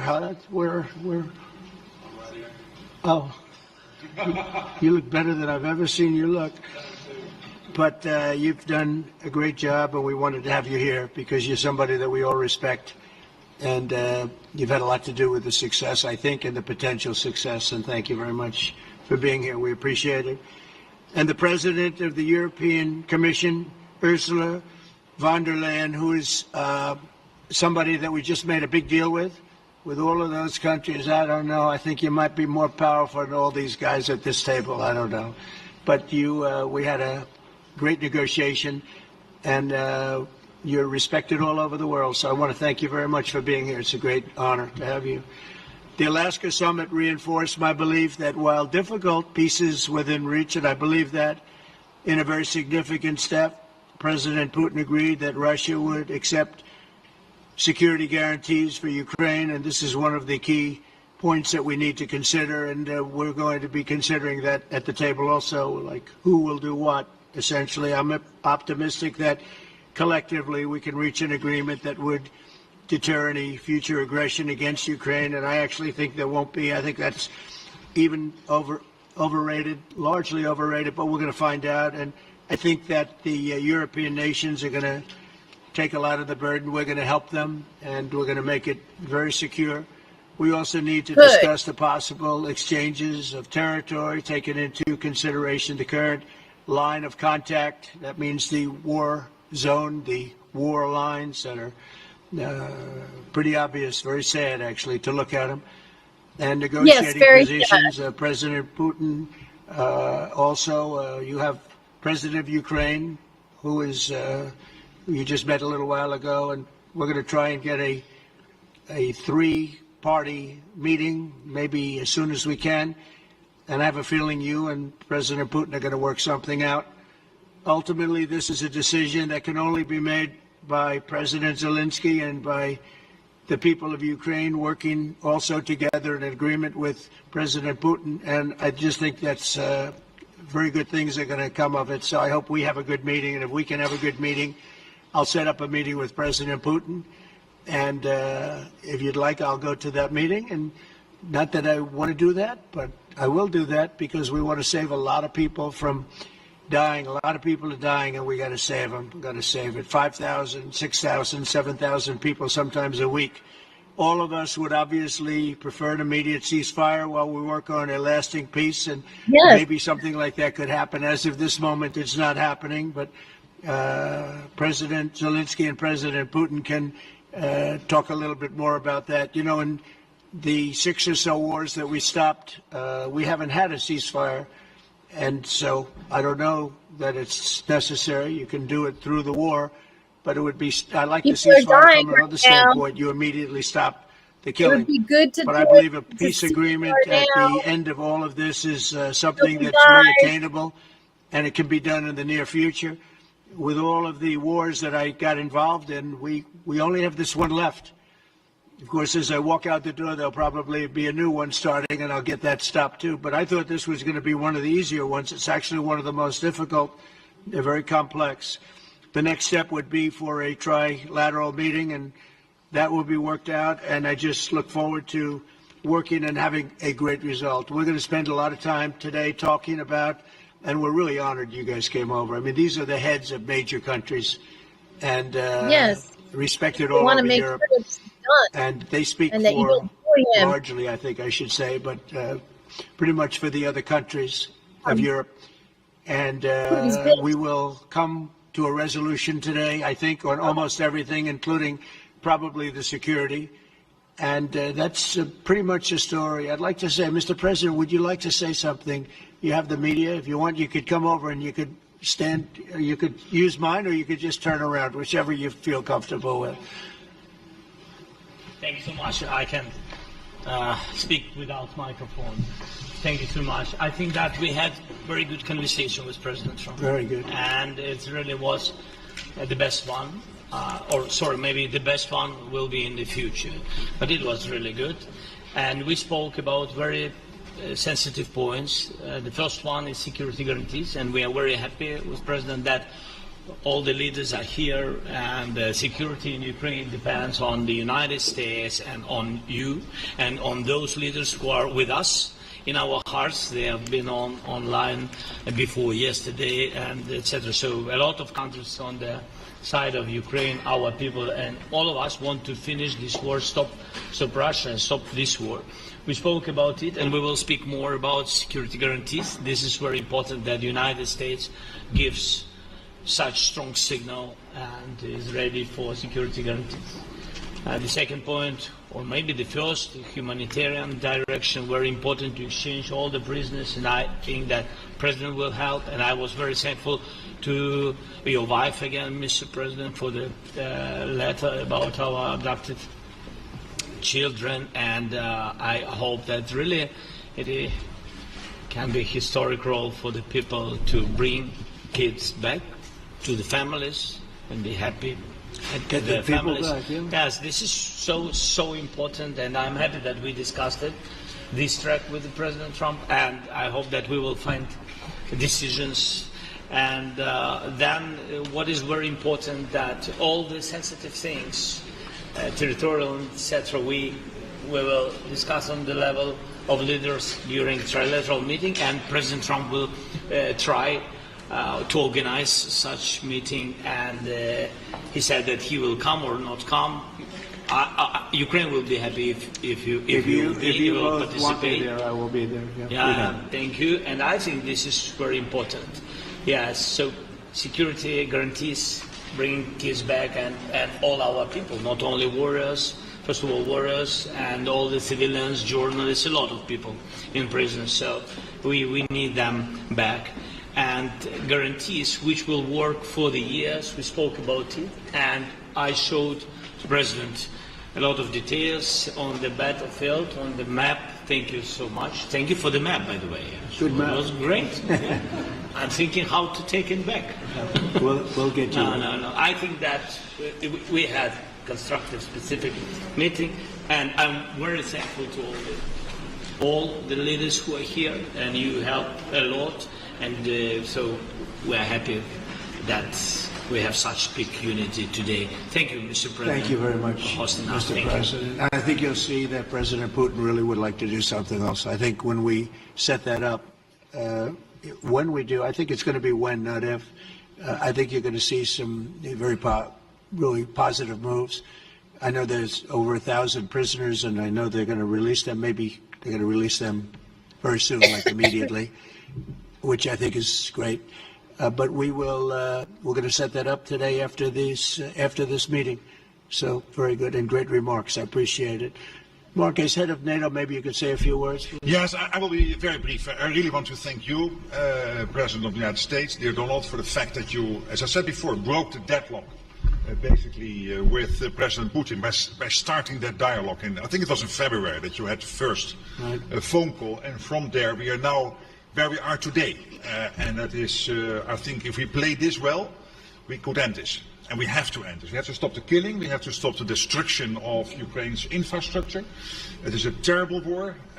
So I'm really excited. And let's make the best out of today and make sure that from today onwards we get this thing to an end as soon as possible. I really want to thank you for your leadership, what you are doing for Volodymyr, but of course also all the European colleagues. It is really crucial. And the fact that you have said I'm willing to participate in the security guarantees is a big step. It's really a breakthrough, and it makes all the difference. So also thank you for that. Well, NATO also has agreed from 2% to 5%, which is something that is a massive amount of money. And it's 2% that wasn't always paid to 5% that is paid. That's a big difference. And so we appreciate that. That was a great move. Thank you very much. Ursula, maybe on behalf of the Commission, you could say a couple of words. Thank you very much. It's a pleasure to be here, and it's a very important moment. Indeed, we are here, Europeans, as friends and allies. We had a fantastic NATO summit. Together as the two largest and biggest economies in the world, we had the largest trade deal ever agreed. And now we are here to work together with you on a just and lasting peace for Ukraine. Stop the killing. This is really our common interest, stop the killing. And indeed, it's very good to hear that we're working on the security guarantees, Article 5 life security guarantees, so important. But I want to thank you also that you mentioned the thousands of Ukrainian children that have been abducted. And as a mother and grandmother, every single child has to go back to its family. This should be one of our main priorities also in these negotiations, to make sure that the children come back to Ukraine, to their families. Thank you. And we did. I was just thinking we're here for a different reason, but we just a couple of weeks ago made the largest trade deal in history. So that's a big thing, and congratulations. That's great. Thank you very much, Ursula. Mr. Chancellor from Germany, a very great leader. Mr. President, dear Donald, many thanks for having us today. I think this is extremely helpful that we are meeting and hearing that the two of you are having such a good meeting today here in Washington. The next steps ahead are the more complicated ones now. The path is open. You opened it last Friday. But now the way is open for complicated negotiations. And to be honest, we all would like to see a ceasefire, at the latest from the next meeting on. I can't imagine that the next meeting would take place without a ceasefire. So let's work on that, and let's try to put pressure on Russia, because the credibility of these efforts we are undertaking today, are depending on at least a ceasefire from the beginning of the serious negotiations from next step on. So I would like to emphasize this aspect and would like to see a ceasefire from the next meeting, which should be a trilateral meeting wherever it takes place. Well, we're going to let the president go over and talk to the president, and we'll see how that works out, and if we can do that. I will say, and again I say it, in the 6 wars that I've settled, I haven't had a ceasefire. We just got into negotiations, and one of the wars was, as you know, in the Congo was 31 years long. Another one that we settled last week with 2 great countries was 35 years going on, and we had no ceasefire. So if we can do the ceasefire, great. And if we don't do a ceasefire, because many other points were given to us, many points were given to us, great points.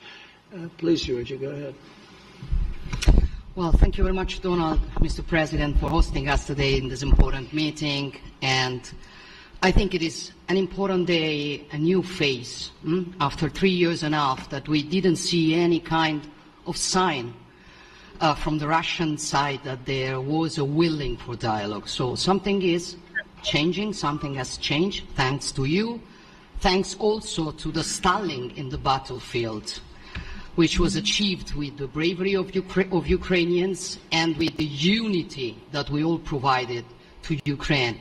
And the reason why I mention it is that we also have to remind that if we want to reach peace and if we want to guarantee justice, we have to do it united. So that's why it's a very good day, the one we are in. You can obviously count on Italy as it was from the beginning. We are on the side of Ukraine, and we do absolutely support your efforts towards peace. We will talk about many important topics. The first one is security guarantees, how to be sure that it won't happen again, which is the precondition of every kind of peace. I'm happy that we will discuss about that. I'm happy that we will begin from a proposal, which is the, let's say, Article 5 model, which was Italian at the beginning. So we are always ready to bring our proposals for peace, for dialogue. It's something we have to build together to guarantee peace and to defend the security of our nation. So thank you, Mr. President, for hosting us. Thank you very much. Emmanuel? Thank you, Mr. President, for organizing this meeting and for your commitment. And everything was said, but I just have to say here, everybody around this table is in favor of peace. And we work very hard, and we've worked very hard during the past few years to have a peace which is a robust and long-standing peace. This is why the idea of a trilateral meeting is very important, because this is the only way to fix it.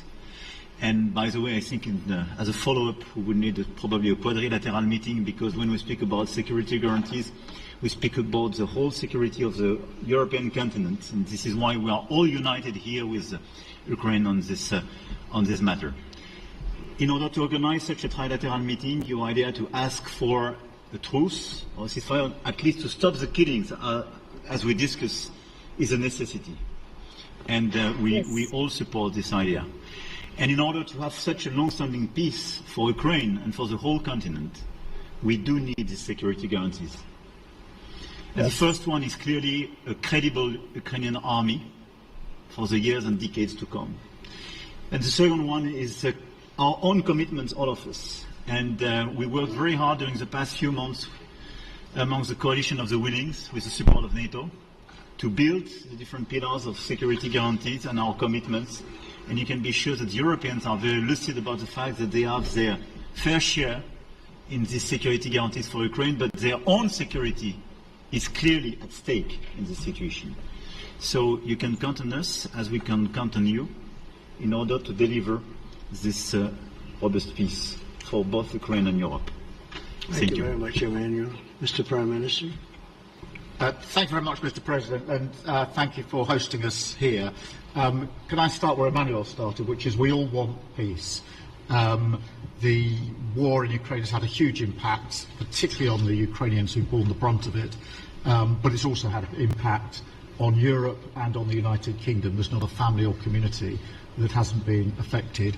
And when we talk about security, we're talking about the security not just of Ukraine, we're talking about the security of Europe and the United Kingdom as well, which is why this is such an important issue. I think this is such an important meeting. As a group, I think we've had a discussion on the phone a number of times, Mr. President, but be able now to be around the table to take it forward. And I really feel that we can, I think, with the right approach this afternoon, make real progress, particularly on the security guarantees, and your indication of security guarantees of some sort of Article 5 style guarantees fits with what we've been doing with the Coalition of the Willing, which we started some months ago, bringing countries together and showing that we were prepared to step up to the plate when it came to security. With you coming alongside, the US alongside what we've already developed, I think we could take a really important step forward today. A historic step, actually, could come out of this meeting in terms of security for Ukraine and security in Europe. I also feel that we can make real progress towards a just and lasting outcome. Obviously, that has to involve Ukraine, and a trilateral meeting seems the sensible next step. So thank you for being prepared to take that forward, because I think if we can ensure that that is the progress out of this meeting, both security guarantees and some sort of progress on trilateral meeting of some sort to bring some of the difficult issues to a head, then I think today will be seen as a very important day in recent years in relation to a conflict which has gone on for 3 and a bit years, and so far nobody's been able to bring it to this point. So I thank you for that. Well, thank you very much. And, you know, it's very interesting because this is the first for the White House. You can't say that very often. It's seen a lot over the years, since 1800, 1799, to be almost exact. But this is the first where we've had so many prime ministers, presidents, the heads of European nations. And by the way, Alex, I'd like you to say a couple of words, too. You're a young, powerful man. Before I finish up, I want you to say a couple of words. Go ahead. I'll take the notion of youth back to my wife and try to convince her. Thank you very much, Mr. President. I think in the past 2 weeks we've probably had more progress in ending this war than we have in the past 3.5 years. And I think the fact that we're around this table today is very much symbolic in the sense that it's Team Europe and Team United States helping Ukraine. And the progress that we're looking out of this meeting is about the security guarantees, which are a big part of this. And then, of course, moving towards a process with a trilateral meeting with you and President Putin and President Zelensky. Some of the international media might wonder, why is the President of Finland here? I think the reason is probably that we might come from a small country, but we have a long border with Russia, over 800 miles. And we, of course, have our own historical experience with Russia from World War II, the Winter War and the War of Continuation. And if I look at the silver lining of where we stand right now, we found a solution in 1944, and I'm sure that we'll be able to find a solution in 2025 to end Russia's war of aggression and find and get a lasting and just peace. The situation is very difficult, but that's why we're here. Thank you, Alex, very much. Good job. So we're going to be meeting for a while, and we're going to discuss some of the issues. And I don't think there's any issue that's overly complex. It's at a point now where people want to do things. I really do believe. I've known him for a long time. I've always had a great relationship with him. I think that President Putin wants to find an answer too. And we'll see. And in a certain period of time, not very far from now, a week or 2 weeks, we're going to know whether or not we're going to solve this, or is this horrible fighting going to continue? We'll do the best to get it ended. And I believe you have two willing parties, and usually that's good news, but two willing parties that want to make a deal. And we'll journey together, and we'll go over, and we'll see if it can be done. And it's possible it might not be able to be done. On the other hand, it's possible it will. It will save thousands and thousands of lives a week. Saying that? And so We're it's something live. we really have to do. And or at least we have to give it our best. It's all you can do. You can give it your best. But I think we may have a very good outcome. So I want to thank you all, and the media, I want to thank you. We're going to be staying here for a little while, then we're going to walk over to the Oval Office, and we're going to have another little discussion about similar matters, and then they're going to go home to their great countries and report, and I'm going to remain here and work, and you're going to go and work. We're all going to be working we may be in a different location, but that's what we know how to do is work. But I want to thank the media. Has been actually very fair, generally speaking, very fair. I think it's important that they're fair because this is a very important subject. We have to get it ended, and so that's all we ask for is fairness with the media. Thank you all very much. Appreciate it. Thank you very much.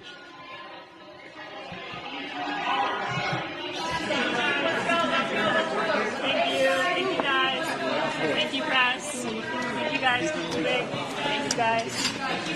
Out this middle door here, guys. Keep moving. Thank you. Thank you. Thank you guys. Thank you guys.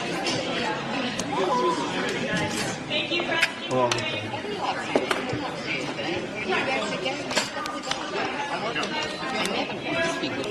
he's a very good player, golfer. He went to college. Everybody knows the place to find a place is apartments. Okay.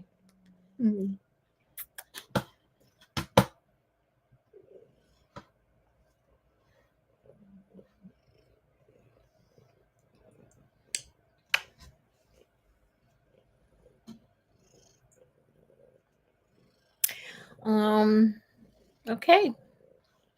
Well, it sounds really good. I just wish that Trump wouldn't say, "Oh, well, maybe it won't. We won't have a deal." I mean, come on. You got to determine you're going to have a deal here.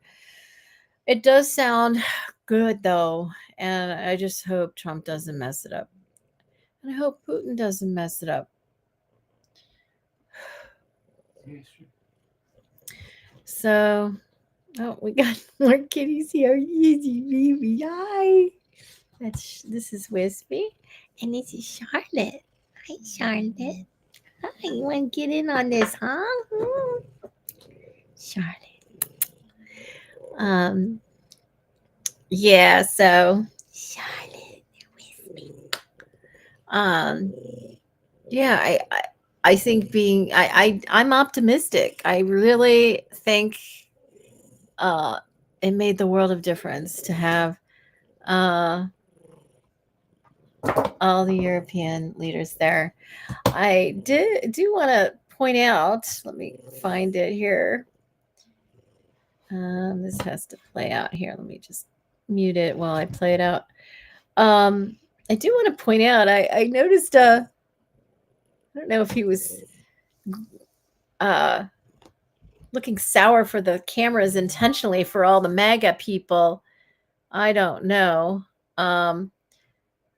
JD Vance, he just looks so pissed off in the background when the British leader was speaking. And forgive me, I struggle with names a little bit, so I'm forgetting his name.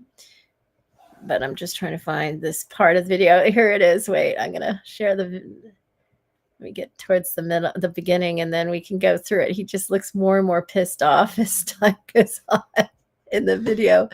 Let me just share it. It's so funny. I was like, oh my God, I didn't want to interrupt what he was saying.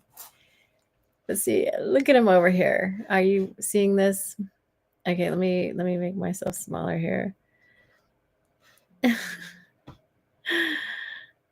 Right here. Okay, now watch him. Watch. I guess it doesn't matter what he's saying. I'm just going to play it without any sound. Look at this face as he's talking. He looks more and more pissed off as time goes, as he talks. Look at him. Look at JD Vance.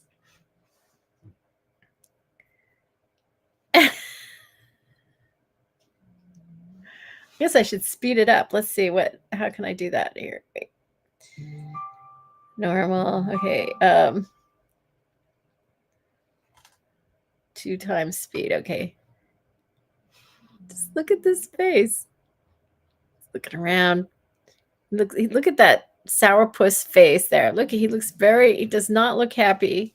Right behind him.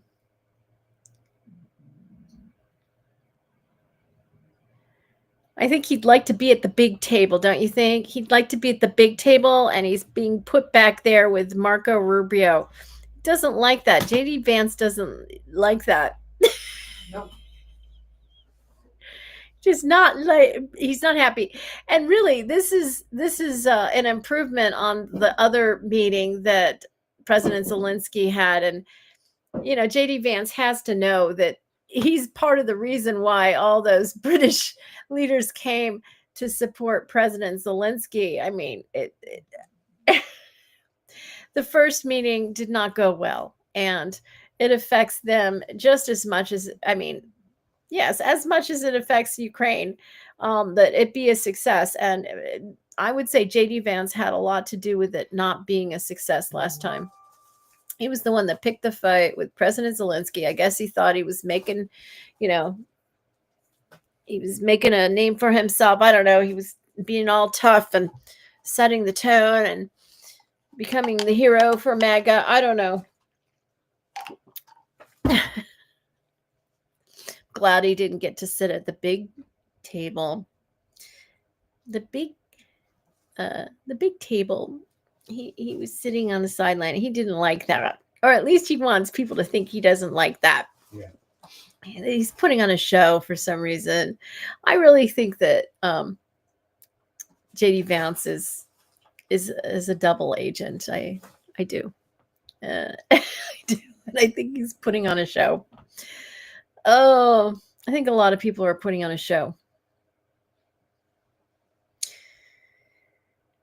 All right. I think I've been on long enough. I think I don't know what's going on. Let's see. Maybe there's something new that has. Let me refresh the page. This is kind of like a timeline. Let's go. Okay. Why? Where do you want to go, Dean? We don't have any money.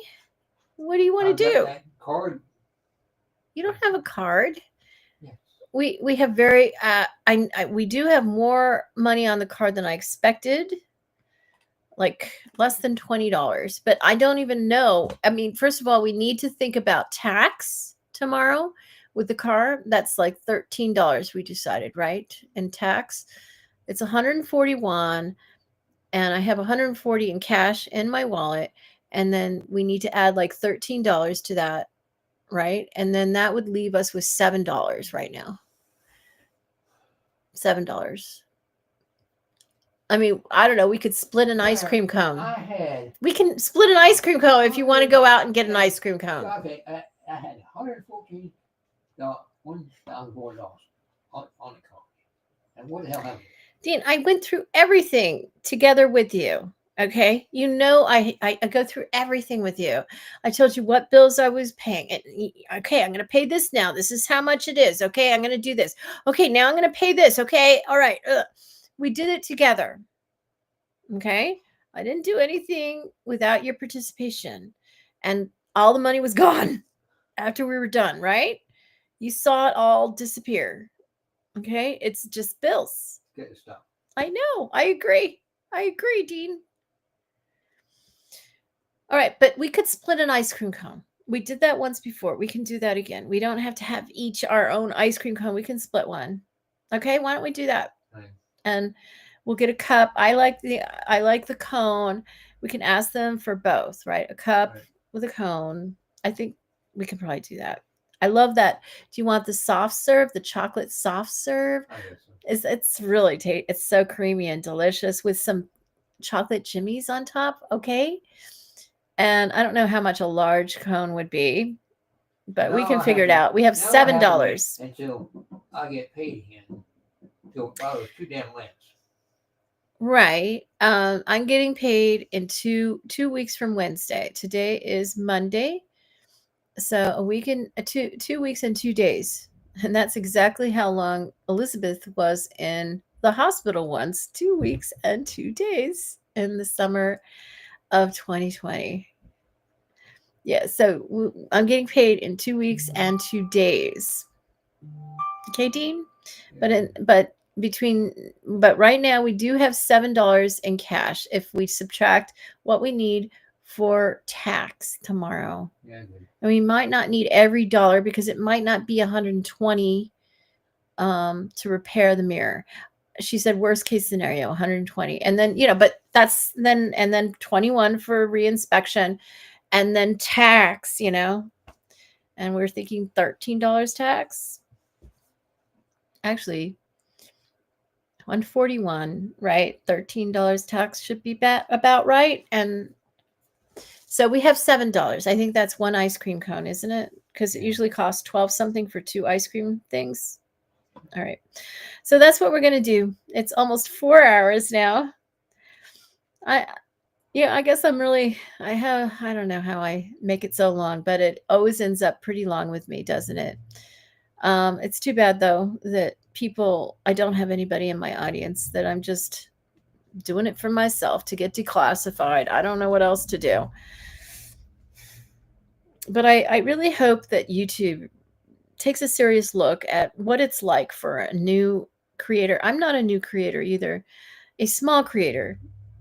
And yeah, I know I'm taking a hard look at myself. That's why I've tried different things, different channels, different subject matter. I know I have to narrow down my subject matter. I know I confuse the algorithm. I know I confuse the audience.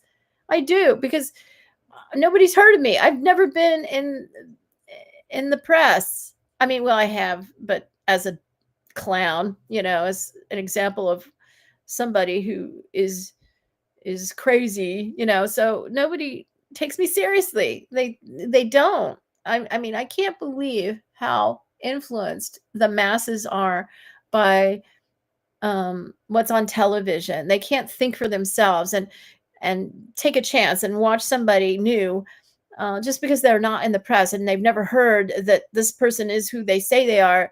They just can't believe it until it's on the news. They can't believe it. It's shocking. All right, well, we're going to go get an ice cream cone and split it. We don't have enough money for 2 ice cream cones, but we have enough for one, I think. $7 should be enough for 1 ice cream cone. And we'll try to make it as large as possible. All right, have a good one. Give me a thumbs up. You know I deserve it. And subscribe if you're ready for the truth. You think you're ready for the truth? Please subscribe to my channel if you haven't already.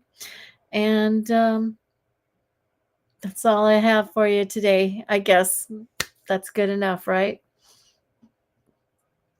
All right, ready to go, Dean? Yep. All right. Take care. Bye. Peace out.